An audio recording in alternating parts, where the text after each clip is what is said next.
Well, let's get down to business. It's been a long time since I've made a video. I think the last video that I edited and posted was about Breaking Bad.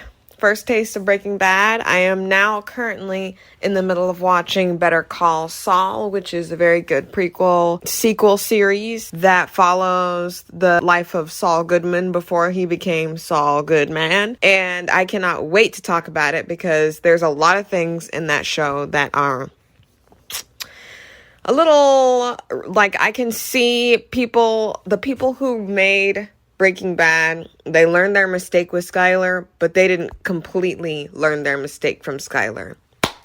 Because there is another woman in there that they like to thrust upon us in a way and make her seem like she's wishy-washy and doesn't know what she wants, and ultimately tries to make Saul look like a bad guy in a situation in which I completely 100% agree he is not a bad guy.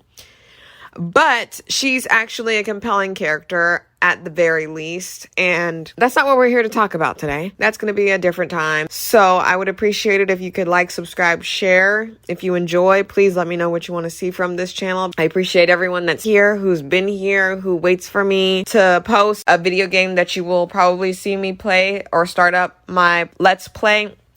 Will be Dragon Age Inquisition because the Veilguard is coming out or whatever. And I actually liked the Dreadwolf. I would have appreciated it if they called it the Dreadwolf, but I feel like they're just going to use that for a DLC or something. I don't know. I just feel like it should have been called the Dreadwolf. I don't know why it's called the Veilguard. And I know why it's called the Veilguard, but I don't appreciate the explanation as to why it's called the Veilguard. I'm not really a Dragon Age fan. I just like dragons. I just got into Dragon Age with Dragon Age Inquisition solely because you can make a character that's called Kunari. And they were the closest thing to a dragon. I was looking for something that you could make yourself a dragon character. That's the only reason why I played Skyrim to begin with, because I was an Argonian. But today we are doing a quick bit, which is basically just me talking about a movie, show, or series real quick. It's usually a movie, but we're doing a double feature, and it's going to probably premiere like the week of October. I don't know. I'm working on it as time progresses. But without further ado, we're going to get into this double feature, The Mummy and The Mummy Returns. One of my favorite movies of all time. I do put it on the top 100. I'll probably be doing that video like maybe I don't know. We'll see. Who knows? But it is in the top 100. It's not, I don't think it's in the top 10, but it is in the top 100. Despite like barely any ethnic people being in the main cast, any people that are actually Egyptian, it's literally just Anglo-Saxons walking around. And then sometimes they get the gumption when they need someone to die or to have a plague, they definitely make them look more ethnic looking, more ethnic adjacent. So that's very interesting. When they need somebody to be muscle, they know when the black people are. When they need someone they want to appear as beautiful and perfect or a part of some deity place, they know where all the light-skinned people are. So that's all I'm saying. That's what I'm going to say because, like I said, I do like The Mummy and The Mummy Returns, but these are the critiques that are blatant. They are there. We are acknowledging it. We can acknowledge issues with stuff that we like without just throwing it all away and saying it doesn't matter. And we can also critique things that we enjoy without just being horrible. And it's going to be a little longer than a quick bit because it is a double feature. So let's get started. So this movie came out in 1999. It is very dated, very aged. So if you're gonna watch this movie, don't be upset that, oh my gosh, it don't look like Age of Ultron. Like, I'm gonna digress. I'm not gonna be mad at Age of Ultron. Age of Ultron ain't do nothing to me. So, The Mummy, 1999, the good mummy, the Brendan Fraser mummy, not the cash grab they thought was going to be one of the big fours that they were going to do some in-universe thing. Sidebar, side note, side hashtag. The big four. Let's talk about the big four real quick. So, the mummy, the vampire, the creation, and the wolfman. And those things have been different over the years. So the Wolfman has become the beast, basically. Usually it's a man, and usually it's one of those like Beauty and the Beast situations, like The Shape of Water style. Think of that type of thing. The creation is basically Frankenstein, and that can be iterated in a different way. Like, that's a different thing now. We do have Frankenstein being like role reversal, which I kind of liked, but no one really cared about it because of course they're not going to. You didn't post it during October. What they care about is what they put in October. You're in January, especially if you're in Christmas, they don't care about you. Hocus Pocus was something they didn't care about, and it just so happened to become a cult classic. It's few and far between when movies are destined to fail, set to fail, almost forced to fail, and then they succeed. Most of the time it does fail. But anywho, the vampire is usually Dracula, but it can be anybody. We do have different iterations of Dracula. We do have the woman vampire that we have seen as well, but a lot of the times the women vampires are like thrall, essentially. They're not their own person. Like, I think it's just annoying. I hate it. Castlevania doesn't, like, I haven't really caught up with Castlevania. I just know that it's something that I really like to enjoy, but the women vampires are treated so poorly. Like, it's so annoying and I hate it so bad. And it's just like, what? So all these guy vampires get to live and stuff. And okay, I'm not gonna argue. We're not arguing here about that. So we already talked about that. The last is the Mummy, and that's what we're talking about now. Okay. So the big four, I already told you, they have changed over time, but today we're talking about the Mummy, and the story is really fun. And I really love the Mummy. The Mummy is one of my top 10 movies that I enjoy. And The Mummy Returns is kind of like something that is like on the side. There's a lot about The Mummy Returns that I adore and I hate, and we will talk about it, and I promise you that. I promise you. Anyway, we're going to talk about The Mummy 1999 with Brendan Fraser. And you know him, the myth, the man, the legend, Imhotep, Arnold Vosloo, whatever, however you say that name, bruh. And then dude from... if y'all are from the people that like to watch my Resident Evil movie videos and video game videos, you know we talking about Alice up in here. Alice's boyfriend, Oded Frere. Like, I don't know how you say that name, but it's Oded Frere. It's that dude that was smoking the blunt when he blew up into zombies. I forgot which movie that was. Y'all know who I'm talking about. Patricia... Oh my goodness, Patricia, I love her so much. Down, Anoxonamin, like, honestly, I would sacrifice people for Anoxonamin. Like, this movie was so whitewashed. It was so whitewashed, but I don't care. So sorry.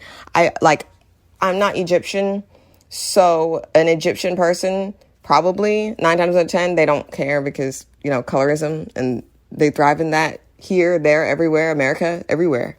But I'm just saying that it's not too accurate until they need, like, slaves to die, or they need people to be sacrificed, or they need people.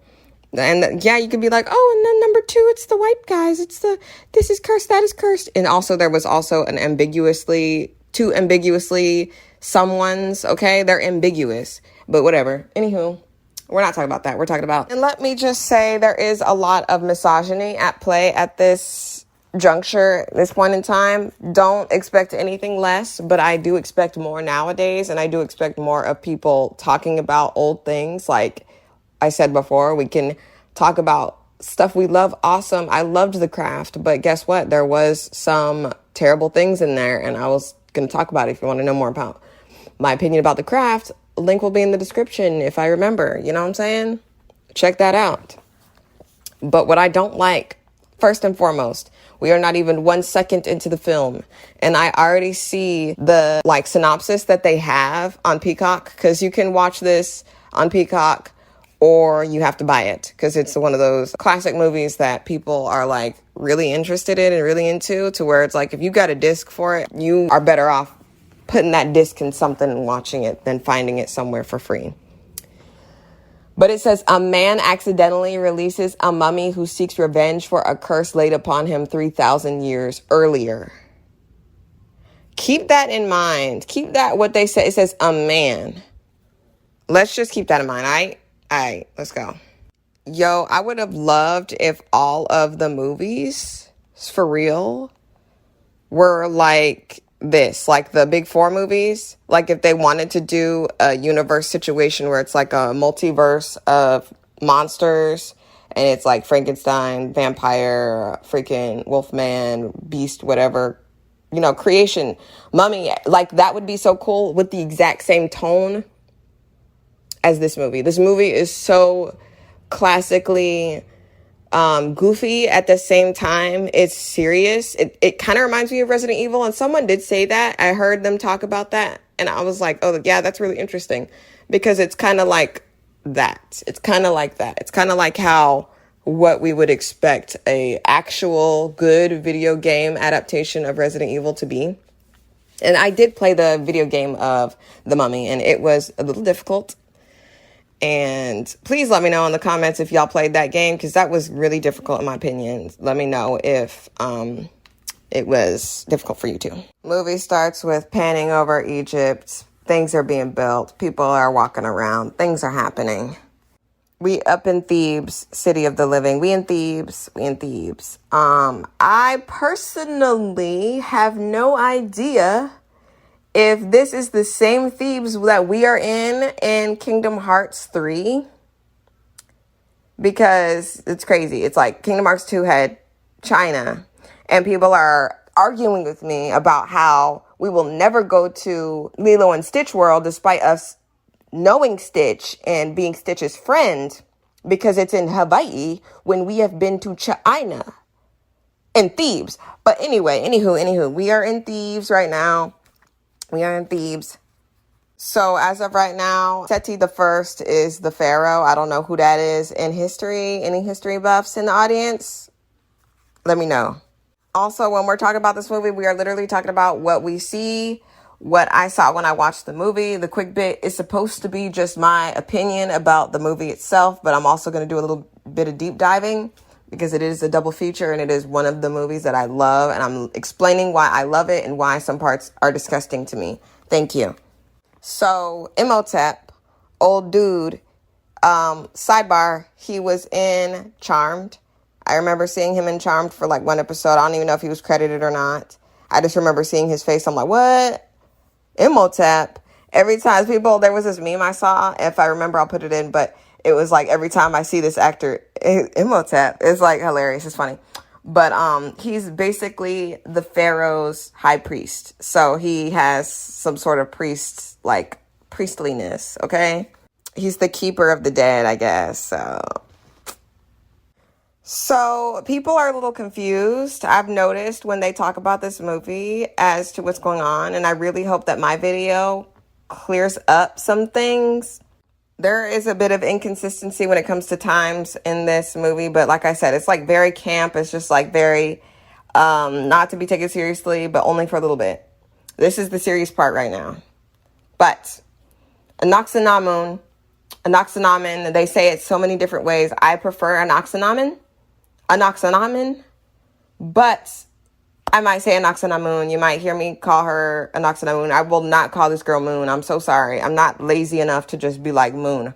Her name is Anaxinamun, and I'm going to call her Anaxinamun. Anywho, Anaxinamun is the pharaoh's mistress, but she is the lover of Imhotep.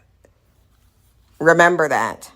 No one was allowed to touch her. She has body makeup on, and it gets disturbed eventually. But I'm just like, bruh, she could have brushed up her own self and disturbed it. Like, was there magic on it, or would she be killed if she did? I don't know. It's just convoluted. That's a convoluted situation part of the story. But whatever. It's a big part. It's a humongous part. And then there's this thing that I never found an answer to. I have searched Reddit. I have searched YouTube. No one has explained this to me. This is something I don't understand. So the hand waving over the face, is that just something Imhotep and Anaxinamun did because that was just like a cute little thing that they did? Like it was like nose touching, or was that something that Egyptian people did? I don't think anything in this movie is accurate.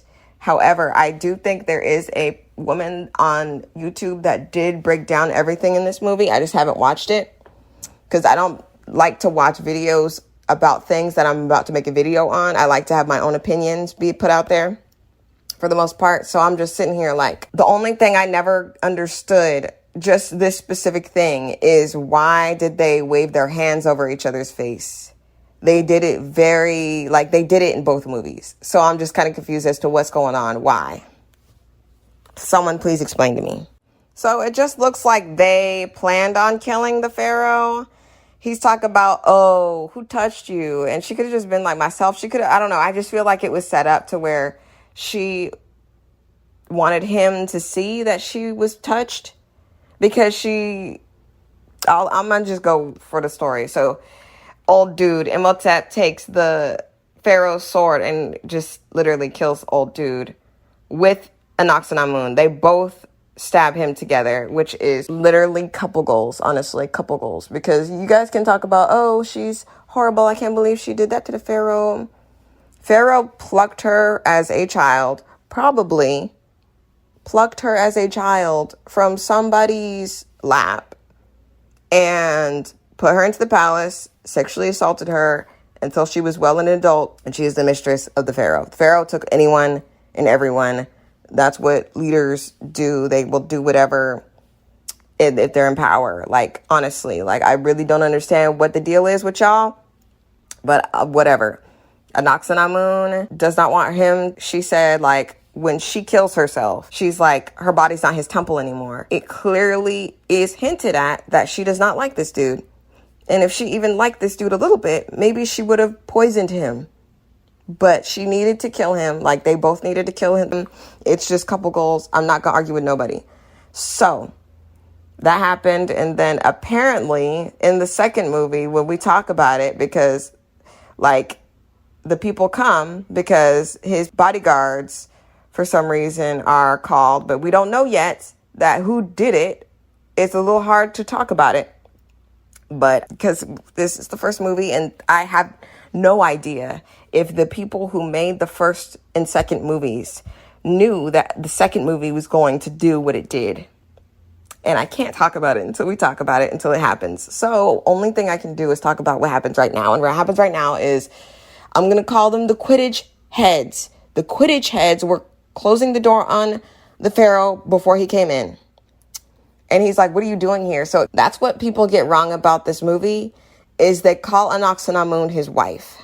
And I don't know, and I can't remember if they say wife in the movie, but she is the mistress, which means there are multiple mistresses. This may just be the mistress of the week. All I know is she didn't like old dude. She wanted to be with old dude. She wanted to be with Imhotep.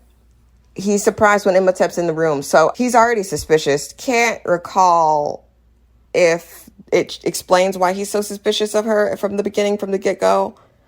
But it's ridiculous. Anyway, the bodyguards of the Pharaoh pull up and they're like, all right, what's going on? What's going on up in here?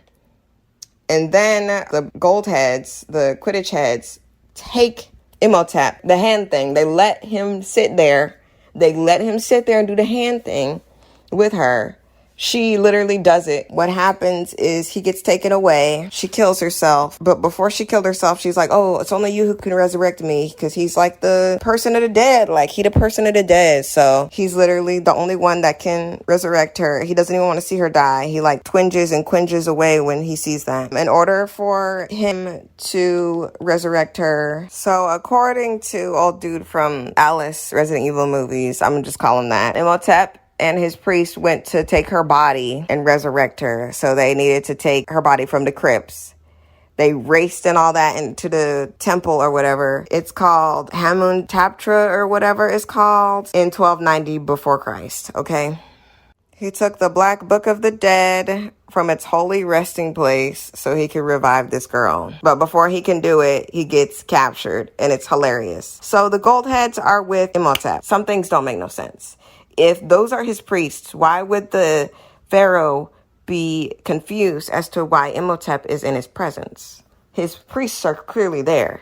So anywho, they capture him. So not only does he need the book, but he needs her body and he needs the 5 jars with all of her organs in it to revive her. In real life, there's only 4 urns. One holds the lungs, the other holds the liver, stomach, and intestines. So the fifth one might be her heart if they like were consistent about it, but it's never confirmed what urn has what piece of Moon, which would have been kind of cool to have like that body horror in there, but it never really comes up. It's just symbolic for the ritual. So that's the deal, because that's what he's looking for when he gets revived. Spoiler, later down the line. So basically all of his priests were mummified alive, and he was also mummified alive, but he was also cursed, which makes it's hilarious what they do to this dude. They could have just cut his head off and everything would have been done and nobody would worry about it. But instead, they decided to write him into a curse so that he may become this all-powerful being later down the line. So nobody has to worry about it but the people that are alive later. Like, what? Brother was ate alive by these scarab things that are like the thing everybody knows from this movie. So basically he's undead in the sarcophagus, and if he is unsarcophagized, he will bring plague unto the world. And brother would be invincible. Like, what? Why did they even do this? They could have just not have. Like, it just don't make no sense. It just seems like they just made it. It's just like creating a supervillain with extra steps. So anyway, it's later down the line, all right? And now you see a bunch of colonizers where we were before, but it's 1923. You know what was happening in 1923? Y'all know what was happening in 1923. So for 3,000 years, nobody understood or nobody knew what was going on. There's just people going back and forth, trying to defend their home from colonizers, grave robbers, and crap like that. Get on my nerves and I can't stand them. And then as all that's happening, the Magi sitting there watching. They're like the Pharaoh's bodyguards. So technically the Magi were for Pharaoh. They're not for Anaxinamun or Imhotep, which is a little annoying. It's a little annoying. Who's there? Nobody's there. Whatever. Anyway, I'm not even going to be upset. So now this is where we get to see the meat and potatoes of the movie. And I'm going to go a little faster here. So basically old dude was hired, Brendan Fraser, with, I'm going to call him Baoua. Y'all are gonna know why I call him Baoua. If you've seen the movie, you know why I call him Baoua. So, old dude Baoua runs away because he's a coward, a chicken, a loser, a scrub, and a bum. And he is with the people who hired him to help. He's fighting locals in Egypt, shooting them off their horses. And it's like, I feel like him being captured is just whatever. I don't even care. Because he's literally with colonizers trying to grave rob people. I tell you that this dude's character kills just like dozens of people. It's crazy. I'm going to call him O'Connell because that's his character's name. So O'Connell is Brendan Fraser's character. He is captured after Baoua locked him out of safety. Before he is encaged, he is cornered by the people who he was killing by the dozens with bullets. And they run away because the Magi are close by. And he doesn't really know who they are yet. We kind of guess in the first movie, but the second one, they act like they have no powers. But in the first movie, it seems like they have some sort of power because they like to kind of do tricks and like spell incantations like on Merlin. Anyway, they like to do that in the first movie to stop people from discovering Imhotep's tomb. They just don't do that in the next movie, which is funny because it happens again. It's like the same thing. But literally O'Connell is chased and he eventually sees the Magi watching over him. And as of right now, they don't call him Magi. And it's funny because like there's just so many inconsistencies. Whatever. Cairo, Egypt is where we're headed next. And this is where we see Evie, Evelyn, my girl, my darling, in the museum antiquities. And she's just like reading stuff. She eventually just breaks the whole place down. It's hilarious. I like when women get to be goofy and stuff. If I could compare her acting, I would say it's more like Lucille Ball, and I really do like that. I like Lucille Ball. Lucille Ball was a good actress, one of the greats, and she did not stand or tolerate men touching women without their consent. There are videos of her helping women when they were touched without their consent. So, yeah, proven. So the guy that owns the library or whatever berates her and says, oh, the plagues are better than you. You make me sick. I can't believe that you done this. Get out of here, you scrub. And whatever. Can't stand this guy, but he'll get what's coming to him. And she has to prove her worth because she knocked over the books and stuff in there, and we learn through her talking about that very naturally. It's still exposition, but exposition has to happen in a movie. What it doesn't have to be is boring, long, and without reason. And the reasoning comes from her having to prove her worth in this moment. Don't like it. It's still good narrative-wise. But she talks about how she could read Egyptian, decipher hieroglyphics, stuff like that. So regardless of what she said and all the things that she said were good about her, he just throws them all away and says, nah, it's because your mom and dad gave us a lot of money. So we learned from that they have passed on. See, we don't need to hear from the person every single thing that is a part of their situation. This is a lot of people love this movie because it's just so, I don't know. There's a lot of it that's not good, but this is a good part. See, we could talk about the good parts. This is a good part. It explains Evie's story, and we don't even know nothing about O'Connell. I personally feel like this movie is about her. It's more her movie, but people, and Brendan Fraser was the leading top build. She was the second build, so she's co-starring with Brendan Fraser, unfortunately. However, I feel like this movie is more hers than his. And you could be like, oh, they're both the same. It's never both the same. Either a woman is shafted out of her limelight, or they have to both be equally good. Because men, God forbid, a man is shafted out of anything. Anywho, that's what we learned about Evie. Clumsy girl that can read hieroglyphics and whatnot, and she had rich parents. So, yeah. So he tells her to clean up the mess that she made, and she hears a sound, which I do recall is her brother playing with somebody's real dead corpse. Y'all don't understand that museums, most of the time, are of stolen items, of dead people, of people's possessions that did not consent to have their possessions looked at, and definitely not have no money from it. Their descendants exist. There's no way of knowing. There really actually is. If you've got body, you've got bone marrow, you've got stuff to see, you've got identification, you've got bones.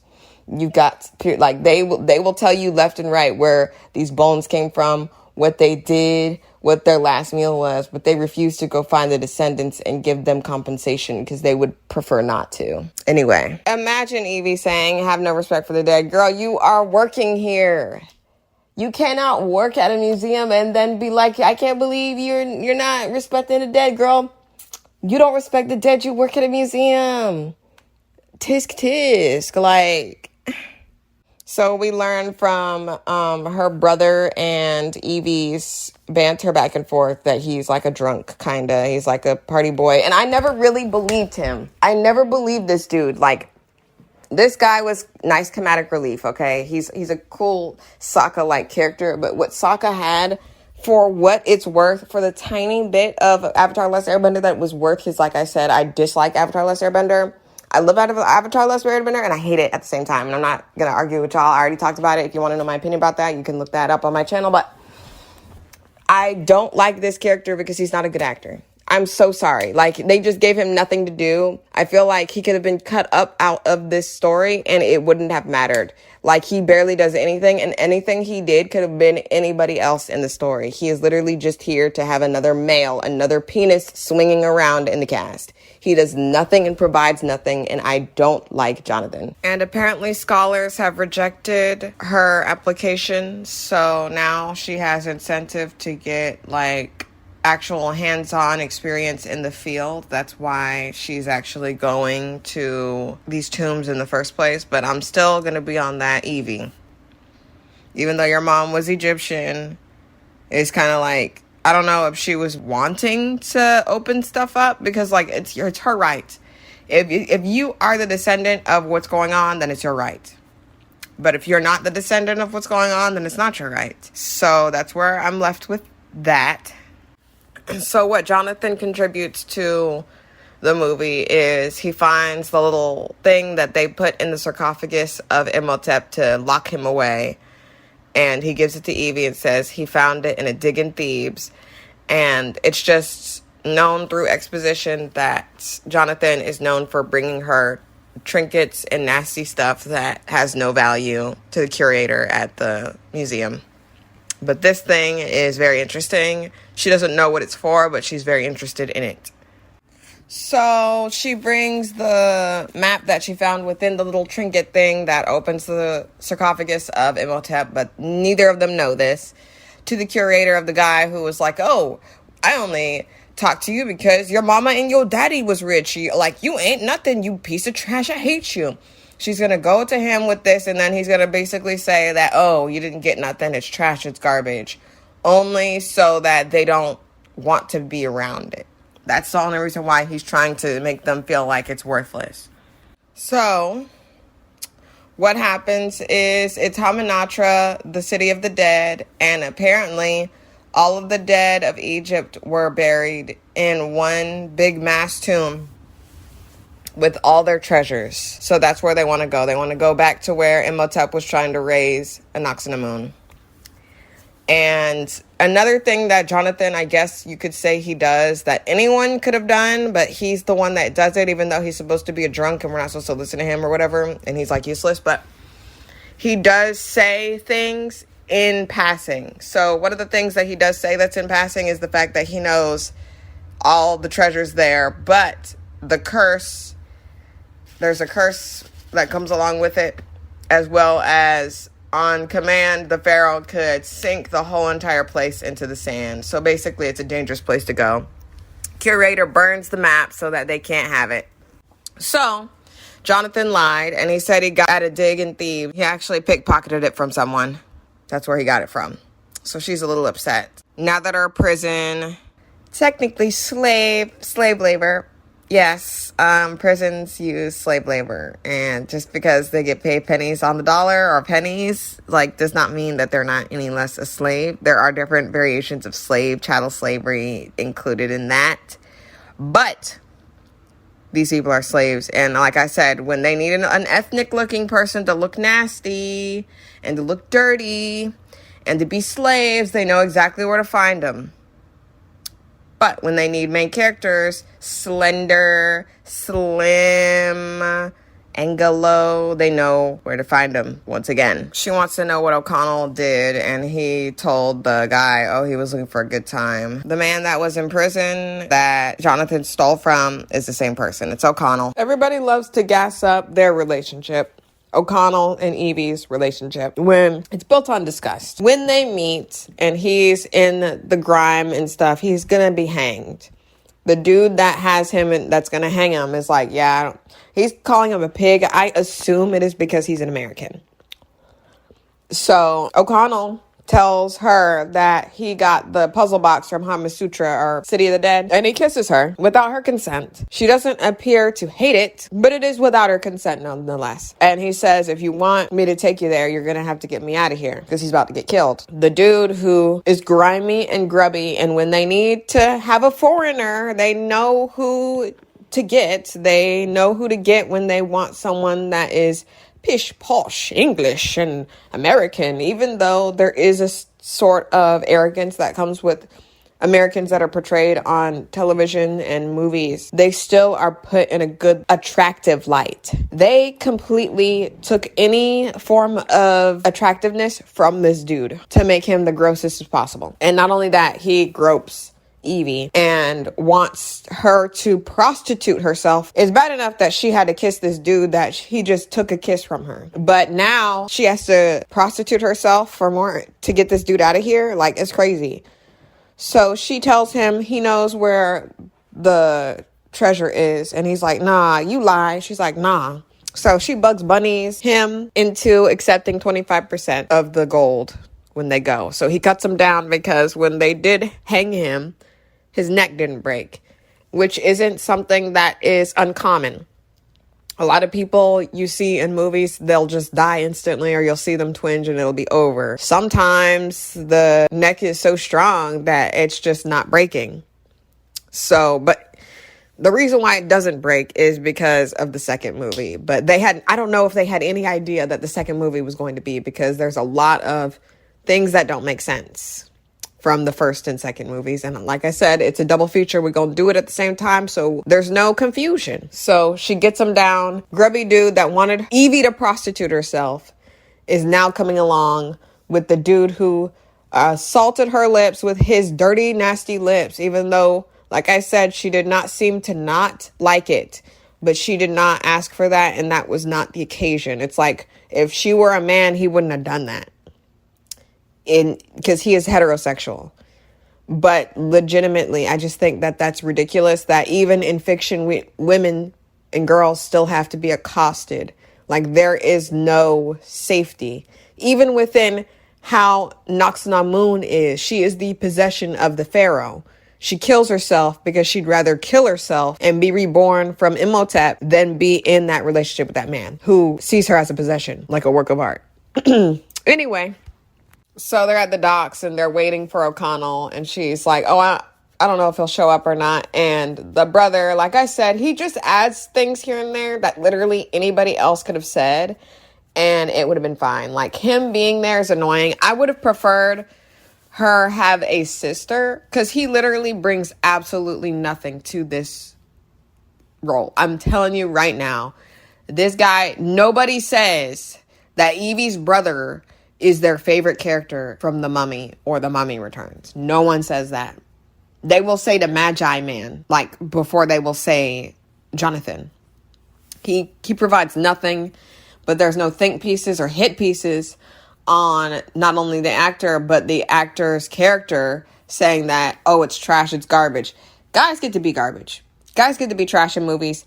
Guys get to be nothing and still get under the radar and nobody treat them like garbage. It's only when girls have a bland role or they are not up to par that they're called horrible and awful. Like, and I am talking about Kristen Stewart. If y'all were sitting there thinking, who's she talking about? I'm talking about Kristen Stewart. I think it's really interesting that, like, there's countless dudes that keep getting role after role after role after role, and they're just boring, good for nothing scum. Timothy Charlatan. And y'all were so mean to Kristen Stewart. I'm not gonna be no advocate for Kristen Stewart, because like I said, I don't know, I'm not gonna throw myself in front of her. Y'all could critique her and Twilight all you like. I just know that there's just whatever. Anyway, we're going back to the program. So Evie sees O'Connell and he's all gussied up and clean. And now she's like, ooh. Like, she was just calling him a scoundrel like 2 seconds ago. So now she's oogling over him.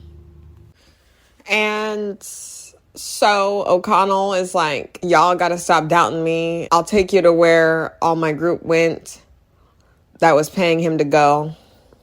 And he gets her bags and all that. They see that the disgusting guy from the freaking gulag pits is here. I guess they didn't think that he was going to come, but he was here to protect his investment, basically to make sure that he's not lying, because if he is, then he's just going to be executed. So on the ship, on the way to the place, this is just a well-known thing, like a legend, Hamunaptra, the city of the dead, because everybody wants all of the gold that was buried there with all the dead people. Basically, they want a grave rob, because that's what that is. If it's on a grave, then it's robbing a grave. So good job. Anyway, Jonathan lets loose that they are going to the city of the dead. And one of the, don't remember their names. I'm not going to. I'm just going to say lead American with glasses, other dude, the guy with the monocle. If I talk about him, he's not a part of this right now, but there's a group of Americans who are basically like, there's this guy that kind of looks like Indiana Jones, except taller and somehow more masculine. Like, I never looked at Indiana Jones and was like, you know what, that's a very masculine. Like, I don't see Indiana Jones and be like Kronk. Kronk is a very muscular, masculine man. He's got a chiseled chin and everything. Buzz Lightyear, same thing. But you don't think of Indiana Jones as that. Like, he's not muscular. But anyway, they bet O'Connell like $500 or whatever that they can get there before they do. So it's this group of Americans, and Bao dude is there, the guy that left O'Connell in the sand to get arrested. And I think he's arrested by the locals because people keep trying to grave rob. Even if they found that place, it's still grave robbing. And they try to make it as if the people that O'Connell were shooting at are like the bad guys when they're literally just defending their house, their home. So O'Connell's like, bruh, why you tell everybody we go in there? So Evie and O'Connell are talking about what is to find. She's looking for a book. He's looking for evil because he thinks that that's what's there. So he's getting a bunch of weapons and he's getting ready to fight because he's like, bro, there's something under that sand. I can't. I feel like O'Connell should have been black. That would have been cool. I love Brendan Fraser down. I really do. But it would have been cool if O'Connell was black. So the kiss comes up way too many more times than I remember when I watched this the first time, or when I watched this a while ago. But she brings up the kiss and she's like, why'd you kiss me? And he's like, I don't know. Seems like a good thing at the time. I was about to get hung. So she leaves because he didn't confess love to her, I guess. I don't know what they were going for with this character. Like I said, a lot of people like to gas her up because of how she is in the second movie, which is, I feel like, the best Evie. Even though some of the Evie in this movie is who she is, she's not a different person. She's a better person in the second one, a better character, even though they literally call her a damsel in distress. Like, I feel like we're kind of over that. Like, I just feel like, when are we going to be over it? And yeah, you can be like, oh, this came out. No. It's still a classic that people still hold near and dear to their heart, and they don't even consider these things that I'm talking about because either they don't remember or they don't care because it doesn't affect them, or they feel like it doesn't. But back to the movie. So O'Connell is sitting there with the weapons. He hears somebody squealing in the shadows. He grabs, and it said, Bau's name is Benny, and he's leading the Americans to the city with all the treasure, basically. And he's like, so what's the scam? You gonna leave him out because there's nothing there? What are you why are you doing this?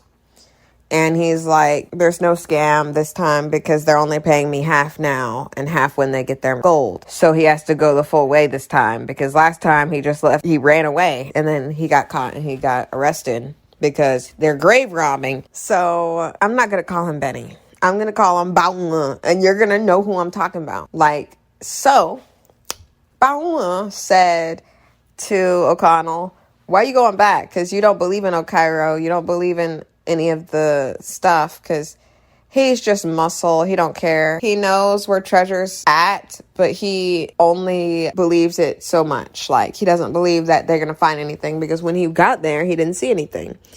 But he said that he's doing it for the girl because she saved him, when she's only doing this because she believes in something he doesn't believe in. So I just don't get it, that logic, if he doesn't like her, which he does because he kissed her.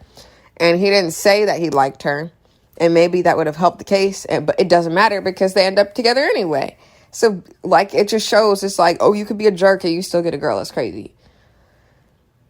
But anywho, Bao, makes fun of him for liking a girl, I guess, at his big age. How old are these people? So he just throws him into the water. Because, yes, I'm telling you, O'Connell is so, I'm surprised O'Connell, the way he fights is so hilarious. I am surprised that he is not in Mortal Kombat. Like, the cast, and I also talked about this, there are, no female cast characters that are guests that aren't, just DC characters. And, yeah, I say, oh, the Joker gets to come back, but he does get to come back a lot. The Joker's come back more than, Catwoman, than Harley Quinn, than any of the girls. Canary, there's so many other girls that we don't hear a lot about. We don't even need Harley Quinn, honestly. I'm kind of sick of seeing Harley Quinn, in all honesty. I'm kind of sick of seeing Batman, honestly. And the real Batman voice, he passed away. So I really don't want to see any more Batman things. No more Lego Batman, no more Batman movies. Can we do something the freak else? Is it possible? Is it even possible? So, freaking, let's get back to the show. I think it's so funny. I just feel like O'Connell should be in Mortal Kombat. There should be more girls in Mortal Kombat, but if you go put anybody else, I don't know why you would put Ghostface, freaking Ghostface. I'm gonna go on this rant because that's crazy. Ghostface? Who cares about Ghostface? Ghostface isn't even someone canonically at the same time together, all at the same time. Canonically, they're different people in almost every movie. So why is Ghostface in this game? It's somebody different every time. So I don't understand. So are they all going to have the same things from every movie? Like every rendition? That's kind of cheap, don't you think? The whole point of having people is so that they can be different. I was fine with Freddy Krueger. I thought that was cool. I thought that was cute. I was fine with Jason. I love when Jason get back up. Like, he should not be getting killed. It's funny that he do be getting killed in Mortal Kombat. Everybody be getting killed. But what I refuse to accept sitting here is you're going to sit there and say there's no girls that can go in here. And I feel like Anaxinamun's a fighter. So I don't know why Anaxinamun hasn't been in Mortal Kombat. And don't be playing games with me. Just because she's got size. You know who else got a gun? Aaron Black. You know who else got a gun? Stryker. And these are two different people. And they can still have a gun. And people are going to be like, oh, they're different types of guns. But a size is high. She also had a thing that was like a battle axe. So I really don't want to hear your excuses. Just say you hate women. That's it. And that's all I need to hear. And then we can stop having this conversation. Because you just don't want women in Mortal Kombat. It's so annoying. It's really annoying. Ed Boon's allergic to women. Like, I bet he throws up every time he's got to put a woman in there. I know he was so angry when he had to put Melina in there. Like, it's so hilarious. That's why I don't even care. Because, like, he don't even care about women. I can't even. But we're going back to the mummy. So, like I said, they're on the boat. O'Connell threw Bahula into the water. And he's like, whatever, just leave him there. He notices that there are wet footprints on the dock. So he thinks that somebody is on shore that doesn't need to be there. And they actually are. So Evie's sitting there and she's reading stuff and she's just trying to live life. She's accosted by these people, of course. The only thing I will say in defense of Evie as she is in this movie is she does fight back. I'm telling you, she gets called a damsel in distress in the second movie. I just watched it. I know what I'm talking about. She does. Which is funny because that's like, we see her fight back in this movie, but we don't see her do combat until the second movie. She is very much so capable and she is very much so intelligent, but she still needs the big old man with the strong arms to save her in her time of need. And if we're gonna have a woman be saved, have a woman be saved by another woman. Like, that's something different. That's goddamn something different. Y'all love to complain about how, let's have something different, but you sop up with a freaking sponge every time the same old crap happened. The same old. So two people come in there. They look like the Magi people that were chasing them away. They're looking for the map and the key. She doesn't know what they're talking about. It's very much so that thing that Jonathan stole from O'Connell. So she's like, I need to go get the map because that's what they're looking for. They burn up the room on the boat. O'Connell's like, we don't need the map, girl. I got it up in my mind and my eyeballs. And the funniest thing happens. It's sad because this dude is just at his job. But literally, Jonathan barges in while this guy is like struggling with his eye because Evie did hit him in the eye with a freaking candlestick. She is useful. I'm not saying she's useless. Just like usually the women are. She's very capable. She just is still a damsel. Like, it's crazy. It's crazy. You be capable and you still a damsel? What? You could say Fiona is in that same line. Watch the entirety of Shrek and then tell me she didn't get reduced to a damsel even though she can fight. The moment she gets pregnant, she can no longer fight. That don't make no sense. Anyway, Jonathan barges in after this dude's looking for the key. And it's that thing that, like I said, that he's screaming for Evie. And he just throws this male into the fire. Like, he just throws him into the fire. Like, the flame. Like, he gets ate up by the flame. It's one of the funniest things in the movie. Like, this is such a slapstick funny movie. So hilarious. If they made a Resident Evil movie like The Mummy, y'all would die. Because this is so funny and so slapstick, it's crazy. Y'all would say they didn't take it seriously. And there is some sense of needing to take it seriously after 10,000 times y'all did not succeed. Y'all sucked the seed. Y'all didn't succeed. You sucked the seed. Stop sucking the seed and maybe succeed, and maybe you will succeed. Anyway, he's sitting there and he's like, oh yeah, that thing. So he grabbed it. There's chaos. He doesn't get a chance to get it because the dude's literally on fire, swinging. Because like I said, he's at his job. He's doing the best he can. Everything's burning on the boat. Like, everybody got to go off. Like, it's crazy. Horses are running around. Camels are running around. Evie actually saves O'Connell, like, a lot of times. Like, they're just a good team. But I would appreciate it if they wouldn't have to, like, hogtie her or have him grab her and do things that she doesn't want to do. Like, it just shows, like, I'm a man and I'm still going to take control. Like, I really don't have time for that, and I'm going to let you know that that's happening. So he literally has to fight the Magi people. That's what they look like, in my opinion. So he's fighting them on this sinking, burning ship. Everybody's jumping overboard, throwing stuff overboard. And that dude that was going to kill O'Connell, he's like, what's going on? What do I do? And he's like, just sit there and wait for me. And he jumped off. And he's like, man, I got to jump off because it's literally burning. Like, I don't know why he was asking that question. They're literally in a shootout with a bunch of Americans. And it's crazy. It's like, everything's crazy. It's like, there's a lot going on. And it's funny how they're sitting there fighting to save the people on the boat. Like, this is what I mean when it's like, even though they hate Americans, they still be putting them in a good light. But this is the hate part.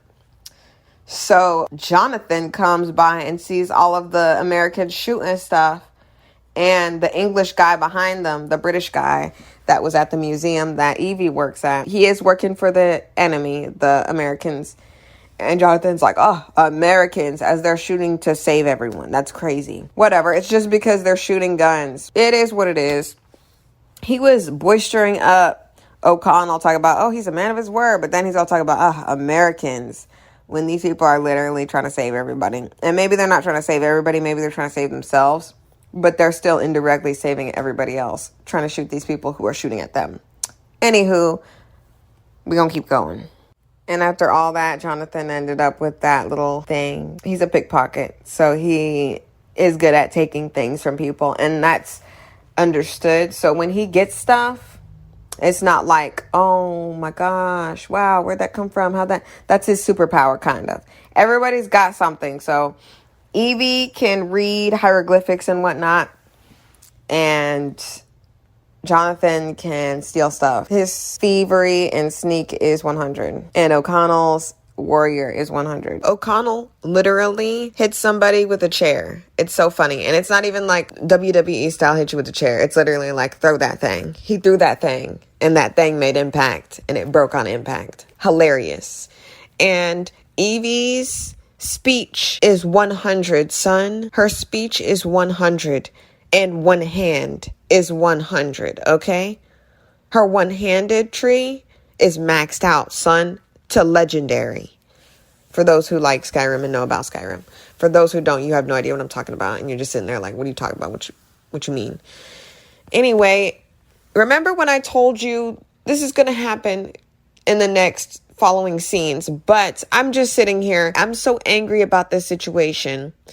It's funny how the synopsis is talking about a man raises up Imhotep from the grave, whatever it said. But it's Evie who literally reads the inscription. Like, she be reading it. Like, she's the only one that can do that. And she don't even get the credit. And if she got the credit, she would have got the blame. It's crazy how the guys will get the credit and the glory if they do something stupid or crazy.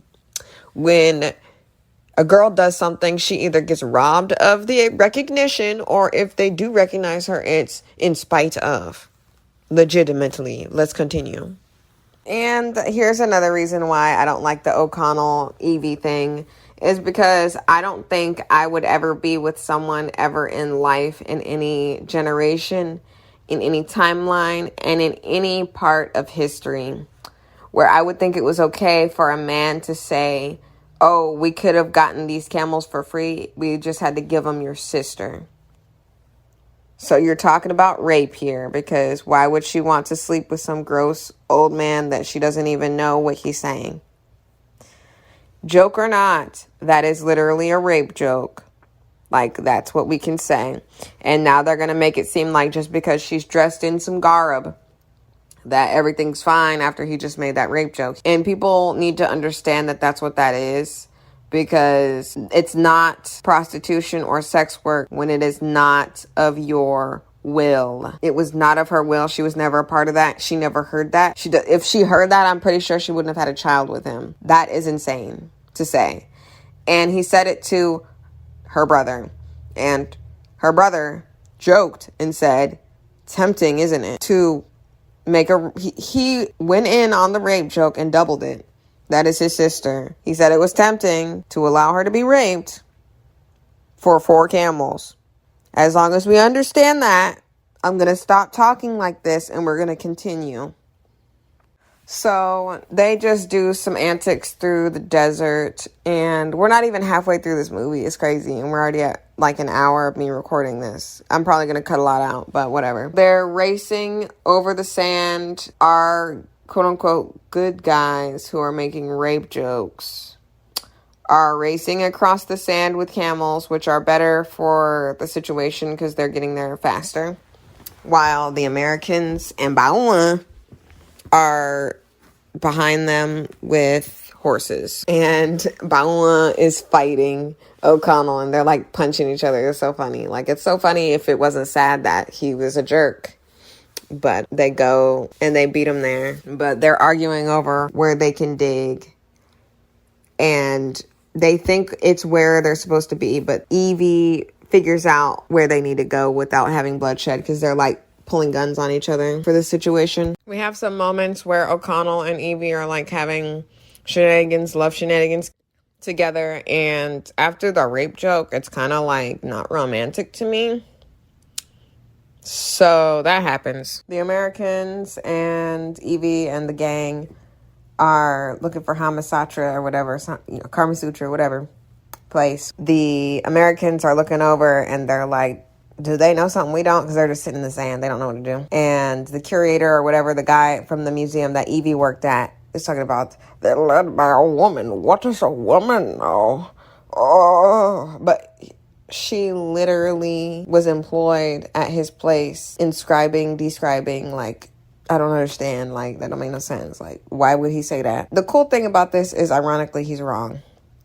She knows more than everybody there. And that's why I said Evie is a double-edged sword. Because while she's capable and she actually brings something to the table, she's not just dragged along because she's breasts to everybody. And she's a character that can stand on her own. I can't say the same for her brother.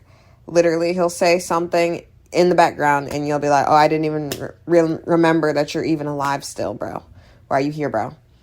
Yeah, I'm a hater. I'm a Jonathan hater. I'm so serious. So after he was done making the rape joke and playing in the sand and racing with her and seeing that she's not like other girls, she's not slow and loser. She's faster than me, so she must be better. She must be the perfect wifey. She's not like other girls. Now that she seems very useful to him, and I'm not arguing with y'all. I'm going to just be like, it is what it is. I'm not arguing with y'all. He gives her a gift that he stole from the Americans. And he's like, I thought you might like it. Need it. Like, it's just crazy. After the rape joke, it's wild. They're looking for the Book of Amun-Ra or whatever, bruh. It's like a golden book or something. So they go underneath while the Americans are up at the top. They still have that guy with them. So the gift was basically like stuff so that she can dig in the sand and whatnot, because he knows that she likes digging in the sand. But it's a nice gift. It's a nice gift. It would just be great if there was no rape joke, because that's like wild. They enter the preparation room where basically Imhotep and all of his buddies were encased and mummified alive. There's a funny moment in this movie about 43 minutes in where they have like this gun standoff because they get to the place where they want to go. So Evie's like, you know what, y'all, we don't have to have guns in each other's face. Let's just dig somewhere else, y'all, because she knows where the place that they're looking for is, and she leaves them to deal with the traps above. So they keep being mean to the guy that's like the local in Egypt. And I just think it's very much xenophobia. It's giving xenophobia. I'm so sorry, not sorry, because they make him look like the scroungiest mongrel to ever walk this earth.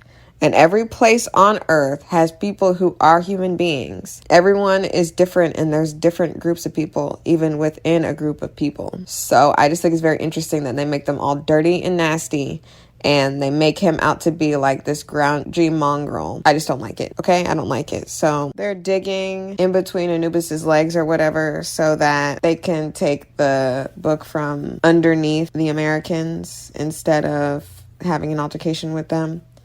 And then they talk about how mummification works and how certain organs go to a different jar. And funny and ironically enough, O'Connell's like, oh, that must have hurt. And Evie's like, oh, well, you'd be dead. But Imhotep wasn't dead, and neither were his men. Despite the guy that they keep making seem like is really disgusting and nasty, the local guy, the dude that they have with them, they keep calling him Stank, saying he hates bugs. He's going to take the bugs, the scarabs, off the wall because he thinks they're made of jewels or something. Thus starting one of the classic things of The Mummy. That kind of was like, when the third one happened, I'm like, bruh. Mind you, by the way, by the by, I am not doing a quick bit about The Mummy 3. And if I do anything with The Mummy 3, it's going to be a rant. So that's all I got to say about that. Scarabs come to life. The beetles that were eating Imhotep and his men alive in their sarcophagus. These scarabs be eating people alive, eating their brains up, going in their skin, and crawling up under their skin. So disgusting. Love it. But the next scene has Evie using the gift that O'Connell stole from the Americans to give to her.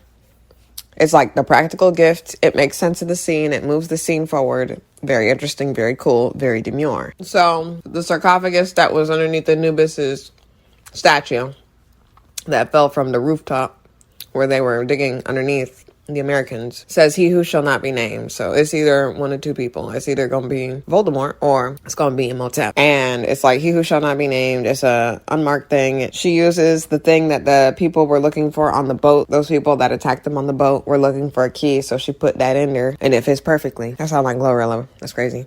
So after that dude that's always being called Stinky dies, like he just dies. He's gone. Mans is gone. They're just acting like he never existed.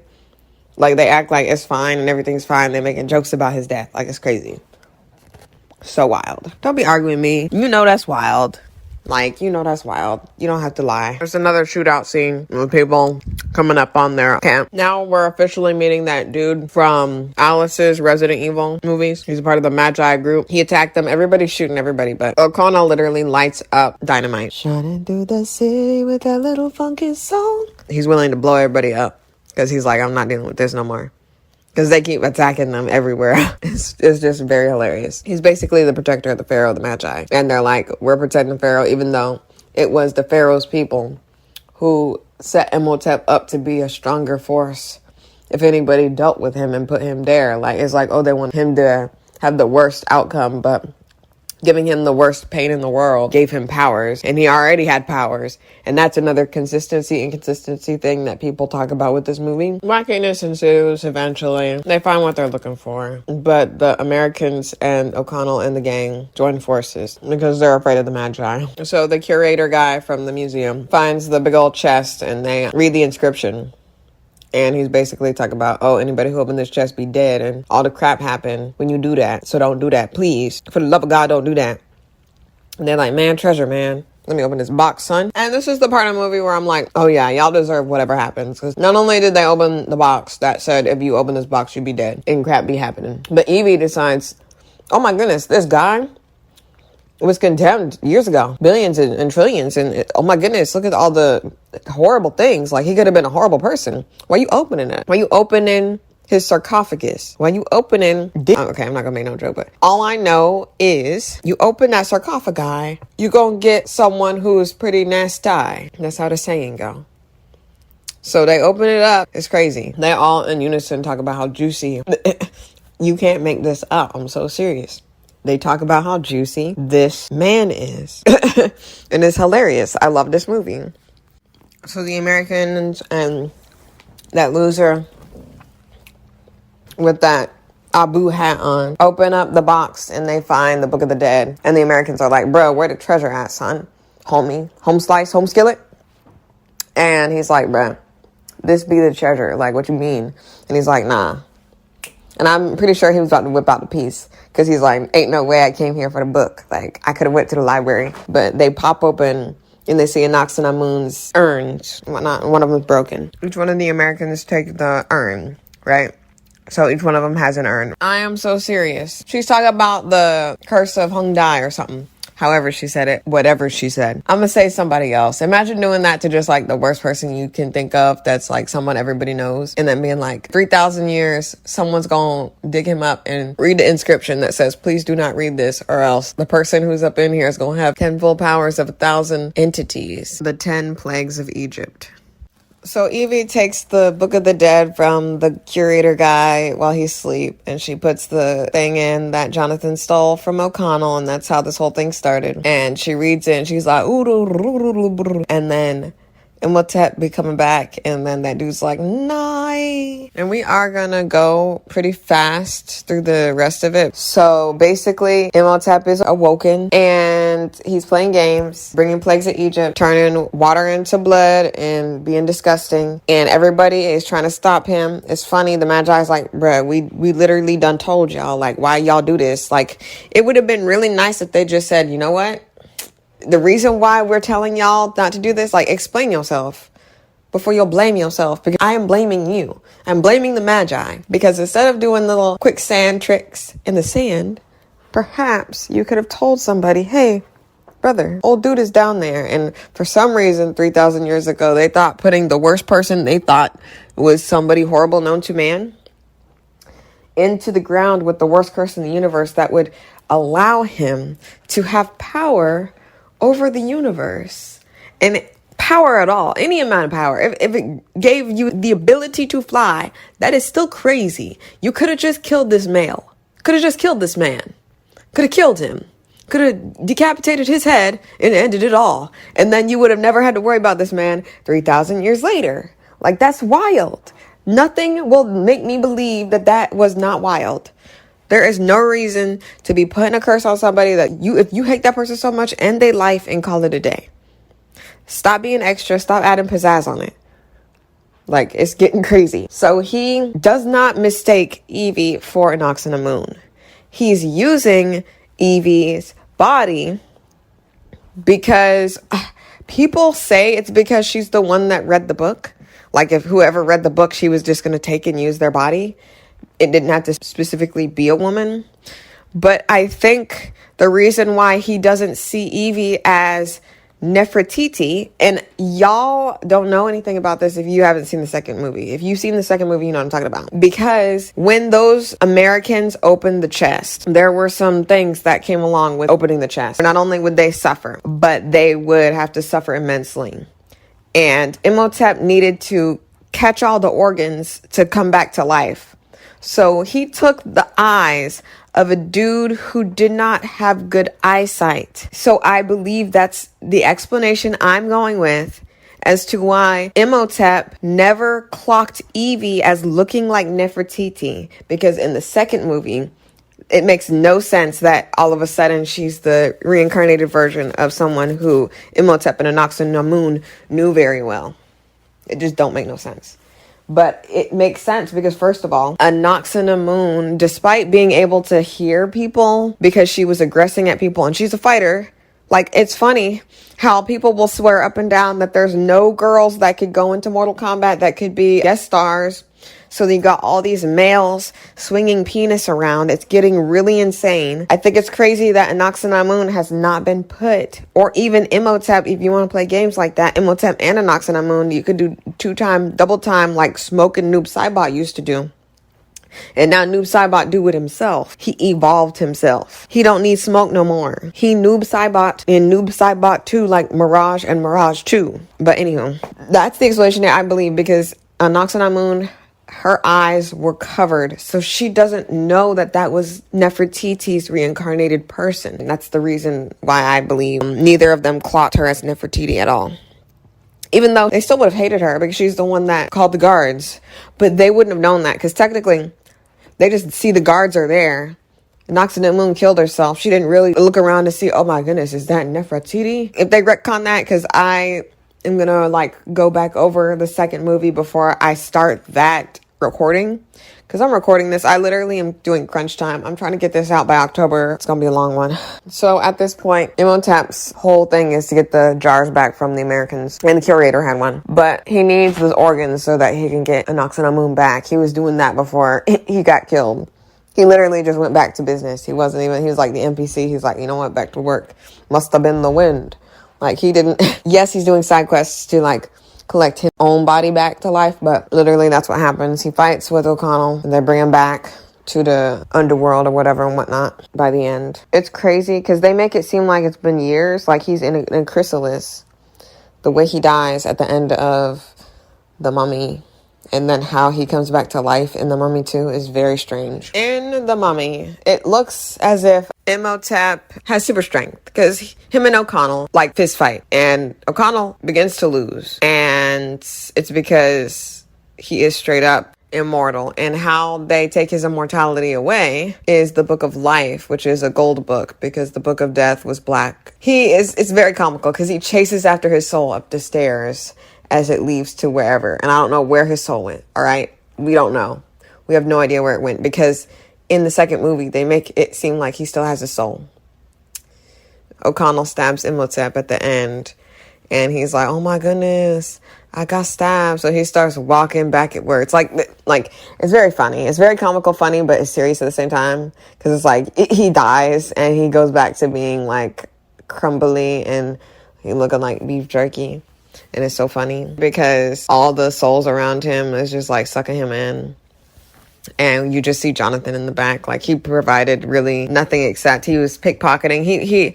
His, I'm telling you right now, they should have just took Jonathan and had Evie have what Jonathan had, because he didn't have much, but he had enough to where if you did take him out, it's like, oh, who's going to pickpocket? O'Connell. Okay, bro, she could have did that, but whatever. Girls can't be too interesting or else they're called Mary Sues.